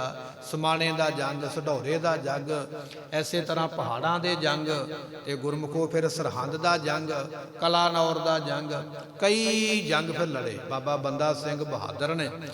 ਲਾਹੌਰ ਤੱਕ ਦੇ ਜੰਗ ਕਰਕੇ ਸਾਰਿਆਂ ਦੇ ਉੱਪਰ ਗੁਰੂ ਨਾਨਕ ਤੇ ਗੁਰੂ ਗੋਬਿੰਦ ਸਿੰਘ ਪਾਤਸ਼ਾਹ ਦੇ ਨਾਮ ਦਾ ਸਿੱਕਾ ਚਲਾਇਆ। ਜਿਹੜੇ 17 ਬੰਦੇ ਮਹਾਰਾਜ ਨੇ ਬਹਾਦਰ ਸ਼ਾਹ ਤੋਂ ਮੰਗੇ, ਉਹਨਾਂ ਨੂੰ ਫਿਰ ਗੁਰੂ ਗੋਬਿੰਦ ਸਿੰਘ ਪਾਤਸ਼ਾਹ ਨੇ ਬੰਦਾ ਸਿੰਘ ਬਹਾਦਰ ਤੋਂ ਮਰਵਾ ਕੇ ਉਹਨਾਂ ਦਾ ਸੋਧਾ ਲਵਾਇਆ ਤੇ ਵਜ਼ੀਰੇ ਨੂੰ ਉਸ ਵੇਲੇ ਵਹਿੜਕਿਆਂ ਦੇ ਮਗਰ ਪਾ ਕੇ ਖਿੱਚਿਆ, ਖਿੱਚ ਕੇ ਧਰੂ ਕੇ ਇਹਦੇ ਪ੍ਰਾਣ ਕੱਢੇ। ਇਸ ਤਰ੍ਹਾਂ ਬੰਦਾ ਸਿੰਘ ਬਹਾਦਰ ਨੇ ਸੇਵਾ ਕੀਤੀ। ਅੱਜ ਫਿਰ ਉਹ ਸਮਾਂ ਆ ਗਿਆ, ਪਾਤਸ਼ਾਹ ਕਹਿੰਦੇ ਭਾਈ ਅਸੀਂ ਸੱਚਖੰਡ ਨੂੰ ਹੁਣ ਜਾਣਾ ਹੈ, ਤਿਆਰੀ ਕਰੋ ਗੁਰੂ ਕਿਓ ਸਿੱਖੋ। 500 ਰੁਪਈਆ ਆਪਣੇ ਖਜ਼ਾਨੇ ਵਿੱਚੋਂ ਮਹਾਰਾਜ ਨੇ ਦੇ ਕੇ ਉਸ ਵੇਲੇ ਰਸਤਾਂ ਬਸਤਾਂ ਮੰਗਾਈਆਂ ਅਤੇ ਆਖਿਆ ਵੀ ਸਿੰਘੋ ਵੱਡਾ ਭਾਰੀ ਲੰਗਰ ਤਿਆਰ ਕਰੋ ਅਤੇ ਜਿਹੜਾ ਵੀ ਆਵੇ ਸਭ ਨੂੰ ਲੰਗਰ ਛਕਾਉਣਾ ਹੈ। ਹਰੇਕ ਕਿਸੇ ਦੀ ਜਾਤ ਨਹੀਂ ਵੇਖਣੀ, ਪਾਤ ਨਹੀਂ ਵੇਖਣੀ, ਧਰਮ ਮਜ਼ਹਬ ਨਹੀਂ ਵੇਖਣਾ, ਸਾਰਿਆਂ ਨੂੰ ਲੰਗਰ ਭੋਜਨ ਛਕਾਓ। ਮਹਾਰਾਜ ਨੇ ਲੰਗਰ ਪ੍ਰਸ਼ਾਦਾ ਬਣਵਾਇਆ, ਸਾਰਿਆਂ ਸਿੰਘਾਂ ਨੂੰ ਉਸ ਵੇਲੇ ਛਕਿਆ ਤੇ ਛਕਾਇਆ। ਐਸੀ ਕਿਰਪਾ ਮਹਾਰਾਜ ਜੀਆਂ ਨੇ ਵਰਤਾਈ ਹੈ। ਫਿਰ ਮਹਾਰਾਜ ਨੇ 100 ਰੁਪਈਆ ਆਪਣੇ ਕੋਲੋਂ ਦੇ ਕੇ ਪਾਤਸ਼ਾਹ ਕਹਿੰਦੇ ਜਾਓ ਭਾਈ ਚੰਦਨ ਦੀ ਲੱਕੜ ਲੈ ਕੇ ਆਓ। 100 ਰੁਪਈਏ ਦੇ ਨਾਲ ਇਤਿਹਾਸਕਾਰ ਕਹਿੰਦੇ ਵੀ ਉਸ ਵੇਲੇ 1 ਰੁਪਈਏ ਨੂੰ 1 ਮਣ ਚੰਦਨ ਆ ਜਾਂਦਾ ਸੀ ਉਹਨਾਂ ਸਮਿਆਂ ਵਿੱਚ। ਅੱਜ ਤੇ ਚਲੋ ਚੰਦਨ ਨਹੀਂ ਮਿਲ ਸਕਦਾ ਲੱਕੜ, ਅੱਜ ਤੇ ਆਮ ਲੱਕੜ ਵੀ 1 ਰੁਪਈਏ ਨਹੀਂ ਮਿਲਦੀ। ਉਹਨਾਂ ਸਮਿਆਂ ਵਿੱਚ 1 ਰੁਪਈਏ ਨੂੰ 1 ਮਣ ਚੰਦਨ ਹੈ। ਮਹਾਰਾਜ ਨੇ 100 ਰੁਪਈਆ ਦੇ ਕੇ ਤੇ 100 ਮਣ ਚੰਦਨ ਮੰਗਾਇਆ। 100 ਮਣ ਚੰਦਨ ਮੰਗਾ ਕੇ ਵੱਡੀ ਭਾਰੀ ਚਿਖਾ ਤਿਆਰ ਕੀਤੀ ਹੈ। 4 ਚਫੇਰੇ ਉਸਦੇ ਚਾਨਣੀਆਂ ਲਾ ਦਿੱਤੀਆਂ। ਸਿੱਖਾਂ ਨੇ ਬੇਨਤੀ ਕੀਤੀ ਪਾਤਸ਼ਾਹ ਸਾਨੂੰ ਉਪਦੇਸ਼ ਬਖਸ਼ੋ, ਆਪ ਗੁਰੂ ਦੇ ਲੜ ਲਾਓ। ਮਹਾਰਾਜ ਕਹਿੰਦੇ ਠੀਕ ਹੈ ਭਾਈ, ਜਿਹੜਾ ਅਸੀਂ ਗੁਰੂ ਗ੍ਰੰਥ ਸਾਹਿਬ ਦਾ ਸਰੂਪ ਦਮਦਮਾ ਸਾਹਿਬ ਲਿਖਵਾਇਆ ਉਹ ਆਪਣੇ ਨਾਲ ਹੀ ਲੈ ਕੇ ਆਏ, ਲਿਆਓ ਭਾਈ ਉਹਨਾਂ ਦਾ ਪ੍ਰਕਾਸ਼ ਕਰੋ। ਪ੍ਰਕਾਸ਼ ਕੀਤਾ ਗਿਆ। ਸਤਿਗੁਰੂ ਪਾਤਸ਼ਾਹ ਮਹਾਰਾਜ ਸਾਹਿਬ ਜੀਆਂ ਨੇ 5 ਸਿੰਘ ਫਿਰ ਉੱਥੇ ਤਾਬਿਆਂ ਵਿੱਚ ਖੜੇ ਕੀਤੇ। ਇਤਿਹਾਸਕਾਰਾਂ ਨੇ ਉਹਨਾਂ ਦਾ ਨਾਮ ਲਿਖਿਆ ਹੈ ਕਿ ਬਾਬਾ ਦੀਪ ਸਿੰਘ ਜੀ, ਬਾਬਾ ਗੁਰਬਖਸ਼ ਸਿੰਘ ਜੀ, ਭਾਈ ਸੰਤੋਖ ਸਿੰਘ ਜੀ, ਭਾਈ ਹਰ ਸਿੰਘ ਜੀ, ਉਹਨਾਂ ਦੇ ਨਾਮ ਲਿਖੇ ਇਤਿਹਾਸਕਾਰਾਂ ਨੇ। 5 ਸਿੰਘ ਤਾਬਿਆਂ ਵਿੱਚ ਖੜੇ ਕਰਕੇ ਮਹਾਰਾਜ ਨੇ 5 ਪੈਸੇ ਤੇ ਨਾਰੀਅਲ ਰੱਖਿਆ ਗੁਰੂ ਗ੍ਰੰਥ ਸਾਹਿਬ ਦੇ ਅੱਗੇ। ਆਪਣੇ ਗਲ ਵਾਲੀ ਸ੍ਰੀ ਸਾਹਿਬ ਉਤਾਰ ਕੇ ਉਹ ਵੀ ਗੁਰੂ ਗ੍ਰੰਥ ਸਾਹਿਬ ਦੇ ਅੱਗੇ ਰੱਖ ਕੇ ਮੱਥਾ ਟੇਕਿਆ। ਨਾਲ ਹੀ ਹੁਕਮ ਕੀਤਾ ਸਭ ਸਿੱਖਣ ਕੋ ਹੁਕਮ ਹੈ ਗੁਰੂ ਮਾਨਿਓ ਗ੍ਰੰਥ। ਇਹ ਬਚਨ ਪਾਤਸ਼ਾਹ ਨੇ ਹਜ਼ੂਰ ਸਾਹਿਬ ਦੀ ਧਰਤੀ ਤੇ ਕੀਤੇ। ਗੁਰੂ ਗ੍ਰੰਥ ਸਾਹਿਬ ਦਾ ਦਿਹਾੜਾ ਆਪਾਂ ਪਿਛੇ ਮਨਾ ਚੁੱਕੇ ਹਾਂ, ਪ੍ਰਕਾਸ਼ ਦਿਹਾੜਾ। 2 ਦਿਨ ਪਹਿਲਾਂ ਆਪਾਂ ਕਥਾ ਸਰਵਣ ਕੀਤੀ ਕਿ ਕਿਵੇਂ ਗੁਰਿਆਈ ਆਪ ਜੀ ਨੂੰ ਮਿਲੀ ਹੈ। 5ਵੇਂ ਪਾਤਸ਼ਾਹ ਤੋਂ ਬਾਅਦ ਵੀ 6ਵੇਂ ਪਾਤਸ਼ਾਹ ਜਦੋਂ ਗੁਰਿਆਈ ਤੇ ਬੈਠੇ ਸਨ, ਬਾਬਾ ਬੁੱਢਾ ਸਾਹਿਬ ਨੇ ਮੀਰੀ ਪੀਰੀ ਦੀਆਂ ਤੇਗਾਂ ਪਹਿਨਾਈਆਂ।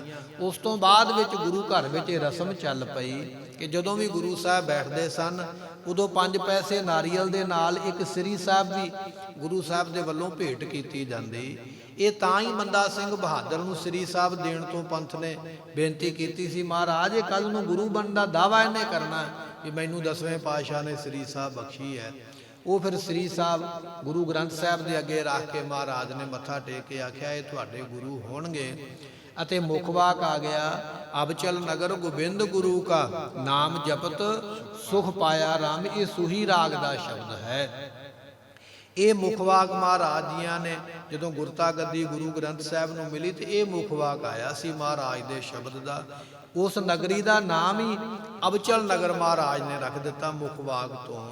ਐਸੀ ਕਿਰਪਾ ਕੀਤੀ ਹੈ। ਸਿੱਖਾਂ ਨੇ ਪੁੱਛਿਆ ਮਹਾਰਾਜ ਇਹ ਸਥਾਨ, ਪਾਤਸ਼ਾਹ ਕਹਿੰਦੇ ਭਾਈ ਇਹ ਸਾਡਾ ਸਤਜੁਗੀ ਸਥਾਨ ਹੈ। ਇਹਦਾ ਨਾਮ ਸੀਗਾ ਗੋਬਿੰਦ ਨਗਰੀ, ਅੱਜ ਇਹਦਾ ਨਾਮ ਅਸੀਂ ਅਬਚਲ ਨਗਰ ਰੱਖ ਦਿੱਤਾ ਹੈ। ਇੱਥੇ 9 ਨਾਥ ਤੇ 84 ਸਿੱਧਾਂ ਨੇ ਇੱਥੇ ਹੀ ਸਰੀਰ ਛੱਡਿਆ ਹੈ। ਸਤਜੁਗ ਦੇ ਵਿੱਚ ਇੱਥੇ ਦੁੱਧ ਦੀਆਂ ਨਦੀਆਂ ਵਗਦੀਆਂ ਤੇ 100 ਮਹਿਲ ਇੱਥੇ ਸੋਨੇ ਦਾ ਸੀਗਾ। ਇਹ ਮਹਾਰਾਜ ਜੀਆਂ ਨੇ ਪ੍ਰਾਤਨ ਬਚਨ ਜਿਹੜੇ ਸਨ ਜਦੋਂ ਆਪ ਕਿਤੇ ਤਪ ਕਰਦੇ ਰਹੇ ਉਹ ਬਚਨ ਸੁਣਾਇਆ। ਤੀਰ ਚਲਾਇਆ ਨਗੀਨਾ ਘਾਟ ਦੇ ਸਥਾਨ ਤੇ ਬੈਠਿਆਂ ਤੇ ਉਹ ਤੀਰ ਆ ਕੇ ਇੱਥੇ ਡਿੱਗਿਆ ਜਿੱਥੇ ਅੱਜ ਸੱਚਖੰਡ ਸਾਹਿਬ ਗੁਰਦੁਆਰਾ ਬਣਿਆ। ਮਹਾਰਾਜ ਕਹਿੰਦੇ ਭਾਈ ਸਾਡਾ ਸਥਾਨ ਇੱਥੇ ਬੈਠ ਕੇ ਅਸੀਂ ਤਪ ਕੀਤਾ ਹੈ। ਕੁਝ ਲੋਕਾਂ ਨੇ ਵਿਰੋਧ ਕੀਤਾ, ਮਹਾਰਾਜ ਇੱਥੇ ਸਾਡੀ ਮਸੀਤ ਹੈ, ਇਹ ਤੁਸੀਂ ਕਿਵੇਂ ਕਹਿ ਸਕਦੇ। ਪਾਤਸ਼ਾਹ ਕਹਿੰਦੇ ਧਰਤੀ ਪੱਟੋ ਭਾਈ, ਮਿੱਟੀ ਪੱਟੀ ਹੈ, ਥੱਲੇ ਇੱਕ ਗੜਵਾ ਨਿਕਲ ਆਇਆ, ਕੁਝ ਰਾਖ ਨਿਕਲੀ ਹੈ, ਕੁਝ ਸਬੂਤ ਨਿਕਲ ਆਏ।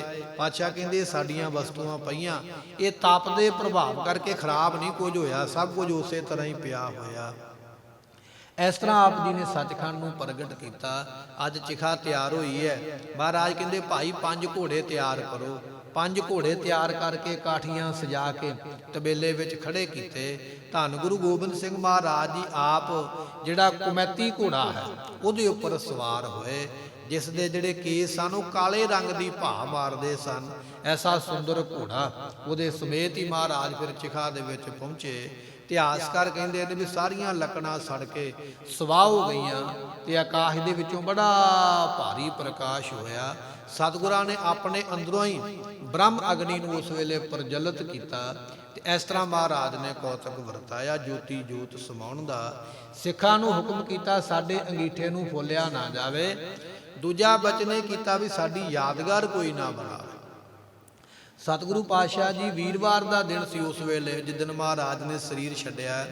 ਐਤਵਾਰ ਦਾ ਦਿਨ ਸੀਗਾ ਜਿੱਦਣ ਮਹਾਰਾਜ ਜੀ ਦਾ ਅਵਤਾਰ ਹੋਇਆ। ਐਤਵਾਰ ਵਾਲੇ ਦਿਨ ਮਹਾਰਾਜ ਦਾ ਅਵਤਾਰ ਹੋਇਆ। ਵੀਰਵਾਰ ਵਾਲੇ ਦਿਨ ਮਹਾਰਾਜ ਜੀ ਜੋਤੀ ਜੋਤ ਸਮਾਏ ਗੁਰੂ ਗੋਬਿੰਦ ਸਿੰਘ ਪਾਤਸ਼ਾਹ ਜੀ। ਅਗਲੇ ਦਿਨ ਸ਼ੁੱਕਰਵਾਰ ਹੀ ਸਿੱਖਾਂ ਨੇ ਮਹਾਰਾਜ ਦੀ ਚਿਖਾ ਨੂੰ ਫਰੋਲਿਆ। ਬਚਨ ਸੀ ਵੀ ਨਾ ਫਰੋਲਿਓ। ਫਰੋਲਿਆ ਤੇ ਉਹਦੇ ਵਿੱਚੋਂ ਇੱਕ ਸ੍ਰੀ ਸਾਹਿਬ ਸਿੱਖਾਂ ਨੂੰ ਮਿਲੀ ਹੈ। ਅੱਜ ਵੀ ਸ੍ਰੀ ਹਜ਼ੂਰ ਸਾਹਿਬ ਜਾਓਗੇ ਨਾ, ਉਹ ਸ੍ਰੀ ਸਾਹਿਬ ਦੇ ਦਰਸ਼ਨ ਕਰਾਏ ਜਾਂਦੇ। ਮੁੜ ਕੇ ਉਸ ਰਾਖ ਨੂੰ ਇਕੱਠਿਆਂ ਕਰਕੇ ਉੱਥੇ ਸੋਹਣਾ ਜਿਹਾ ਥੜਾ ਬਣਾਇਆ। ਅੱਜ ਉੱਥੇ ਗੁਰਦੁਆਰਾ ਸ੍ਰੀ ਸੱਚਖੰਡ ਤਖਤ ਸਾਹਿਬ ਬਣਿਆ। ਆਪ ਸੰਗਤਾਂ ਦਰਸ਼ਨ ਕਰਦੇ ਹੋ, ਮੱਥਾ ਟੇਕਦੇ ਹੋ, ਪੌੜੀਆਂ ਉੱਪਰ ਚੜ੍ਹ ਕੇ ਆਪਾਂ ਜਾਈਦਾ ਹੈ। ਇਹ ਦੂਜੀ ਮੰਜ਼ਲ ਹੈ। ਇੱਕ ਥੱਲੇ ਇਹਦੇ ਹੋਰ ਮੰਜ਼ਲ ਹੈ ਬਣੀ ਹੋਈ, ਉੱਥੇ ਮਹਾਰਾਜ ਦਾ ਸਥਾਨ ਬਣਿਆ। ਉਹਨੂੰ 4 ਚੁਫੇਰੇ ਤੋਂ ਬੰਦ ਕੀਤਾ। ਉੱਥੋਂ ਦੇ ਸੇਵਾਦਾਰਾਂ ਨੇ ਦਰਵਾਜ਼ੇ ਪੱਕੇ ਤੌਰ ਤੇ ਹੀ ਬੰਦ ਨੇ। ਕਹਿੰਦੇ ਨੇ ਵੀ ਉੱਥੇ ਹੁਕਮ ਨਹੀਂ ਹੈ ਕਿਸੇ ਨੂੰ ਜਾਣ ਦਾ। ਥੱਲੇ ਵਾਲੀ ਇਮਾਰਤ ਬੰਦ ਹੈ। ਆਪਾਂ ਦੂਜੇ ਨੰਬਰ ਦੀ ਇਮਾਰਤ ਦੇ ਹੁਣ ਜਾ ਕੇ ਦਰਸ਼ਨ ਕਰਦੇ ਹਾਂ। ਉਹਦਾ ਕਾਰਨ ਕੀ ਹੈ ਇਹ ਤੇ ਸਤਿਗੁਰੂ ਜਾਣਦੇ ਨੇ ਜਾਂ ਉਹ ਸੇਵਾਦਾਰ ਜਾਣਦੇ। ਆਪਣੀ ਇੰਨੀ ਬੁੱਧੀ ਨਹੀਂ ਹੈ ਕਿ ਆਪਾਂ ਉਸ ਬਾਰੇ ਕੋਈ ਟਿੱਪਣੀ ਕਰੀਏ। ਮਹਾਰਾਜ ਨੇ ਰਾਗੀ ਸਿੰਘਾਂ ਨੂੰ ਇਹ ਬਚਨ ਕੀਤਾ ਸੀ ਜਦੋਂ ਘੋੜੇ ਤੇ ਚੜ੍ਹ ਕੇ ਆਪ ਚਿਖਾ ਨੂੰ ਤੁਰੇ ਜਾਂਦੇ ਨਾ, ਕਹਿੰਦੇ ਭਾਈ ਆਹ ਸ਼ਬਦ ਦਾ ਕੀਰਤਨ ਕਰਿਓ। ਖੁੱਲਿਆ ਕਰਮ ਕਿਰਪਾ ਭਈ ਠਾਕੁਰ, ਕੀਰਤਨ ਹਰ ਹਰ ਗਾਈ। ਸ਼ਰਮ ਥਾਕਾ ਪਾਏ ਵਿਸਰਾਮਾ, ਮਿਟ ਗਈ ਸਗਲੀ ਧਾਈ। ਆਪ ਮੋਹੇ ਜੀਵਨ ਪਦਵੀ ਪਾਈ, ਚੀਤ ਆਇਓ ਮਨ ਪੁਰਖ ਵਿਧਾਤਾ, ਸੰਤਨ ਕੀ ਸਰਨਾਈ। ਇਹ ਮਾਰੂ ਰਾਗ ਦਾ ਸ਼ਬਦ ਹੈ। ਗੁਰੂ ਗ੍ਰੰਥ ਸਾਹਿਬ ਦੇ ਪੰਨਾ ਨੰਬਰ 1000 ਦੇ ਉੱਪਰ ਇਹ ਸ਼ਬਦ ਦਾ ਕੀਰਤਨ ਮਹਾਰਾਜ ਨੇ ਪਹਿਲਾਂ ਹੀ ਕਰਵਾਇਆ। ਕਹਿੰਦੇ ਕਰੋ ਭਾਈ ਕੀਰਤਨ ਇਸ ਬਾਣੀ ਦਾ। ਸੱਚਖੰਡ ਜਾਣ ਤੋਂ ਪਹਿਲਾਂ ਹੀ ਆਪਣਾ ਲੰਗਰ ਲਵਾ ਦਿੱਤਾ ਵੀ ਲੰਗਰ ਛਕਾ ਦਿਓ ਸਾਡੇ ਸਾਹਮਣੇ ਸਾਰੀ ਸੰਗਤ ਨੂੰ। ਤੇ ਆਪਣੇ ਸਾਹਮਣੇ ਰਾਗੀ ਸਿੰਘਾਂ ਨੂੰ ਆਖਿਆ ਭਾਈ ਆਹ ਸ਼ਬਦ ਪੜ੍ਹ ਕੇ ਤੇ ਸੁਣਾਓ, ਅਸੀਂ ਹੁਣ ਸੱਚਖੰਡ ਨੂੰ ਚੱਲੇ ਆ। ਇਸ ਤਰ੍ਹਾਂ ਗੁਰੂ ਗੋਬਿੰਦ ਸਿੰਘ ਮਹਾਰਾਜ ਜੀ ਜੋਤੀ ਜੋਤ ਸਮਾਏ। ਅਗਲੇ ਦਿਨ ਸਿੰਘਾਂ ਨੇ ਬੜਾ ਵੈਰਾਗ ਕੀਤਾ, ਅਰਦਾਸ ਬੇਨਤੀ ਕੀਤੀ, ਕੜਾਹ ਪ੍ਰਸ਼ਾਦ ਨੂੰ ਭੋਗ ਲੱਗਿਆ। ਸਿੰਘਾਂ ਦਾ ਵੈਰਾਗ ਵੇਖ ਕੇ ਮਹਾਰਾਜ ਜੀ ਨੇ ਰਤਨ ਰਾਏ ਨਾਮ ਦਾ ਜਿਹੜਾ ਸਾਧੂ ਸੀ ਨਾ, ਰਤਨਦਾਸ ਸਾਧੂ, ਉਹਨੂੰ ਦਰਸ਼ਨ ਦਿੱਤੇ। ਉਹਦਾ ਗੁਰਦੁਆਰਾ ਸਾਹਿਬ ਬਣਿਆ। ਆਪ ਸੰਗਤਾਂ ਹਜ਼ੂਰ ਸਾਹਿਬ ਜਾਓਗੇ। ਮਹਾਰਾਜ ਨੇ ਆਖਿਆ ਸਿੰਘਾਂ ਨੂੰ ਕਹੋ ਵੈਰਾਗ ਨਾ ਕਰਨ। ਤੇ ਉਹ ਪ੍ਰਸ਼ਾਦ ਦਾ ਛਾਂਦਾ ਜਿਹੜਾ ਸਿੱਖਾਂ ਨੇ ਅਰਦਾਸ ਕੀਤੀ ਸੀ ਨਾ, ਤੇ ਮਹਾਰਾਜ 10ਵੇਂ ਪਾਤਸ਼ਾਹ ਦਾ ਪ੍ਰਸ਼ਾਦ ਕੱਢਿਆ। ਉਹ ਪ੍ਰਸ਼ਾਦ ਮਹਾਰਾਜ ਨੇ ਕੱਢ ਕੇ ਵਿਖਾਇਆ। ਖਾਲਸੇ ਨੂੰ ਕਹਿ ਦਿਓ ਤੁਹਾਡਾ ਪ੍ਰਸ਼ਾਦ ਸਾਡੇ ਤੱਕ ਪਹੁੰਚ ਗਿਆ ਹੈ। ਅਸੀਂ ਖਾਲਸੇ ਦੇ ਸਦਾ ਹੀ ਅੰਗ ਸੰਗ ਹਾਂ। ਸਾਡਾ ਖਾਲਸਾ ਬਾਣੀ ਪੜ੍ਹੇ, ਨਾਮ ਜਪੇ, ਰਹਿਤ ਮਰਿਆਦਾ ਵਿੱਚ ਰਹੇ। ਰਹਿਣੀ ਰਹੇ ਸੋਈ ਸਿੱਖ ਮੇਰਾ, ਉਹ ਸਾਹਿਬ ਮੈਂ ਉਸ ਕਾ ਚੇਰਾ। ਇਹ ਬਚਨ ਆ ਕੇ ਆਖਿਆ ਸੀ ਖਾਲਸੇ ਦੇ ਵਿੱਚ ਹੀ ਵਿਚਰਦੇ ਪਏ ਸਿੰਘ ਉਦਾਸ ਨਾ ਹੋਣ। ਨਾਲ ਹੀ ਆਪ ਜੀ ਨੇ ਬਚਨ ਕੀਤਾ ਕਿ ਭਾਈ ਸੰਤੋਖ ਸਿੰਘ ਨਾਮ ਦਾ ਸਿੰਘ ਹੈ, ਇਹ ਇੱਥੇ ਹਜ਼ੂਰ ਸਾਹਿਬ ਰਹੇਗਾ, ਸਾਡੇ ਮਗਰੋਂ ਲੰਗਰ ਪ੍ਰਸ਼ਾਦਾ ਚਲਾਵੇ। ਜਿਹੜਾ ਵੀ ਇੱਥੇ ਨੇਮੀ ਪ੍ਰੇਮੀ ਆਵੇ ਉਹਨੂੰ ਪ੍ਰਸ਼ਾਦਾ ਛਕਾਇਆ ਜਾਵੇ। ਬਾਕੀ ਜਿਹੜੇ ਸਾਰੇ ਸਿੰਘ ਨੇ ਉਹ ਭਾਈ ਪੰਜਾਬ ਚਲੇ ਜਾਓ। ਇਤਿਹਾਸਕਾਰ ਕਹਿੰਦੇ ਵੀ 2200 ਸਿੰਘ ਗਿਆ ਸੀ ਮਹਾਰਾਜ ਦੇ ਨਾਲ ਪੰਜਾਬ ਤੋਂ, ਤੇ 5000 ਦੱਖਣ ਦੇ ਸਿੰਘ ਸਨ ਜਿਹੜੇ ਮਹਾਰਾਜ ਦੀ ਫੌਜ ਵਿੱਚ ਭਰਤੀ ਹੋ ਗਏ ਸਨ ਉੱਥੇ ਜਦੋਂ ਮਹਾਰਾਜ ਰਹੇ। ਇਸ ਤਰ੍ਹਾਂ ਉਹਨਾਂ ਸਿੰਘਾਂ ਤੋਂ ਫਿਰ ਅੱਗੇ ਅੱਜ ਵੀ ਉੱਥੇ ਬੜੇ ਸਿੰਘ ਮਹਾਰਾਜ ਦੇ ਚੜ੍ਹਦੀ ਕਲਾ ਵਾਲੇ ਸੇਵਾ ਕਰਦੇ ਪਏ। ਇਹ ਕੌਤਕ ਮਹਾਰਾਜ ਜੀ ਨੇ ਵਰਤਾਇਆ। ਤੇਰੇ ਕਵਨ ਕਵਨ ਗੁਣ ਕਹਿ ਕਹਿ, ਗਾਵਾਂ ਤੂੰ ਸਾਹਿਬ ਗੁਣੀ ਨਿਧਾਨਾ। ਤੁਮਰੀ ਮਹਿਮਾ ਤੂੰ ਠਾਕੁਰ ਊਚ। ਸਤਿਗੁਰਾਂ ਦੀ ਮਹਿਮਾ ਬੜੀ ਹੈ, ਬੜੀ ਜ਼ਿਆਦਾ ਹੈ। ਆਪਾਂ ਕਿਸੇ ਪਾਸਿਓਂ ਵੀ ਇੱਕ ਵੀ ਗੁਣ ਦੇ ਅੰਤ ਨਹੀਂ ਪਾ ਸਕਦੇ। ਗੁਣ ਤੇ ਬੜੇ ਨੇ, ਆਪਾਂ ਇੱਕ ਵੀ ਗੁਣ ਦਾ ਅੰਤ ਨਹੀਂ ਪਾ ਸਕਦੇ। ਇਹ ਤੇ ਇੱਕ ਛੋਟਾ ਜਿਹਾ ਯਤਨ ਹੈ। ਮਹਾਰਾਜ ਦੀ ਜੀਵਨੀ ਸਰਵਣ ਕੀਤੀ ਹੈ ਤਾਂ ਕਿ ਸਾਡਾ ਭਲਾ ਹੋਵੇ, ਸਾਨੂੰ ਆਪਣੇ ਗੁਰੂ ਦੇ ਇਤਿਹਾਸ ਦਾ ਪਤਾ ਲੱਗੇ, ਸਾਡੇ ਬੱਚਿਆਂ ਨੂੰ ਇਤਿਹਾਸ ਦਾ ਪਤਾ ਲੱਗੇ ਕਿ ਗੁਰੂ ਪਾਤਸ਼ਾਹ ਨੇ ਏਡੀ ਵੱਡੀ ਕੁਰਬਾਨੀ ਕਰਕੇ ਆਪਣੇ 4 ਪੁੱਤਰ ਵਾਰੇ, ਆਪਣੇ ਪਿਤਾ ਨੂੰ ਕੁਰਬਾਨ ਕੀਤਾ। ਮਾਤਾ ਜੀ ਦੀ ਸ਼ਹਾਦਤ ਹੋਈ ਹੈ, ਪਰਿਵਾਰ ਨੂੰ ਛੱਡਿਆ ਆਪ ਜੀ ਨੇ। ਆਨੰਦਪੁਰ ਸਾਹਿਬ ਆਪਣਾ ਘਰ ਛੱਡ ਦਿੱਤਾ। ਸਭ ਕੁਝ ਕਾਹਦੇ ਵਾਸਤੇ ਛੱਡਿਆ ਹੈ? ਇਨ ਪੁੱਤਰਨ ਕੇ ਸੀਸ ਪਰ ਵਾਰ ਦੀਏ ਸੁਤ ਚਾਰੇ ਬਚਨ ਆਖਿਆ। ਸਾਨੂੰ ਪੁੱਤਰ ਬਣਾਇਆ ਮਹਾਰਾਜ ਨੇ। ਤੇ ਬਾਬਾ ਅਜੀਤ ਸਿੰਘ ਦੀ ਫੋਟੋ ਦੇ ਸਾਹਮਣੇ ਖੜ ਕੇ ਆਪਣੇ ਆਪ ਨੂੰ ਵੇਖਿਆ ਕਰੋ ਵੀ ਅਸੀਂ ਪੁੱਤਰ ਹਾਂ, ਤੇ ਬਾਬਾ ਅਜੀਤ ਸਿੰਘ ਵੀ ਪੁੱਤਰ ਹੀ ਹੈ। ਜੇ ਤੇ ਅਸੀਂ ਉਹਦੇ ਵਰਗੇ ਹਾਂ ਤੇ ਫਿਰ ਤੇ ਵਾਕਿਆ ਹੀ ਪੁੱਤਰ ਹਾਂ। ਤੇ ਜੇ ਸਾਡੇ ਵਿੱਚ ਕਮੀ ਪੇਸ਼ੀ ਹੈ ਤੇ ਹੈ, ਆਪਾਂ ਨੂੰ ਪਤਾ ਹੀ ਹੈ, ਫਿਰ ਅਸੀਂ ਮਹਾਰਾਜ ਦੇ ਪੁੱਤਰ ਨਹੀਂ। ਇਸ ਕਰਕੇ ਮਹਾਰਾਜ ਦੇ ਪੁੱਤਰ ਬਣੀਏ, ਕੇਸਾਂ ਨੂੰ ਰੱਖੀਏ, ਅਮਰ ਦੀ ਦਾਤ ਲਈਏ, ਅੰਮ੍ਰਿਤ ਵੇਲੇ ਨੂੰ ਸਾਂਭੀਏ, ਬਾਣੀ ਪੜ੍ਹੀਏ ਤਾਂ ਕਿ ਸਾਡਾ ਜੀਵਨ ਸਫਲਾ ਹੋਵੇ। ਭੁੱਲਾਂ ਚੁੱਕਾਂ ਦੀ ਮੁਆਫੀ। ਸਮਾਂ ਅੱਜ ਥੋੜਾ ਵੱਧ ਲੱਗਿਆ ਮਹਾਰਾਜ ਦੇ ਪੁਰਬ ਕਰਕੇ ਆਪ ਸੰਗਤਾਂ ਨੇ, ਸੋ ਇਹ ਬੇਨਤੀਆਂ ਪ੍ਰਵਾਨ ਕਰਨੀਆਂ। ਦਿਓ ਸੱਜਣ ਅਸੀਸੜੀਆਂ ਜੋ ਹੈ ਸਾਹਿਬ ਸਿਓ ਮਿਲੋ। ਨਾਮਾ ਕਹੇ ਹੋ ਤਰ ਬਿਨਾ ਜਾਨੋ, ਮੋਕੋ ਬਾਹਾਂ ਦੇ ਬੀਠਲਾ। ਵਾਹਿਗੁਰੂ ਜੀ ਕਾ ਖਾਲਸਾ, ਵਾਹਿਗੁਰੂ ਜੀ ਕੀ ਫਤਿਹ।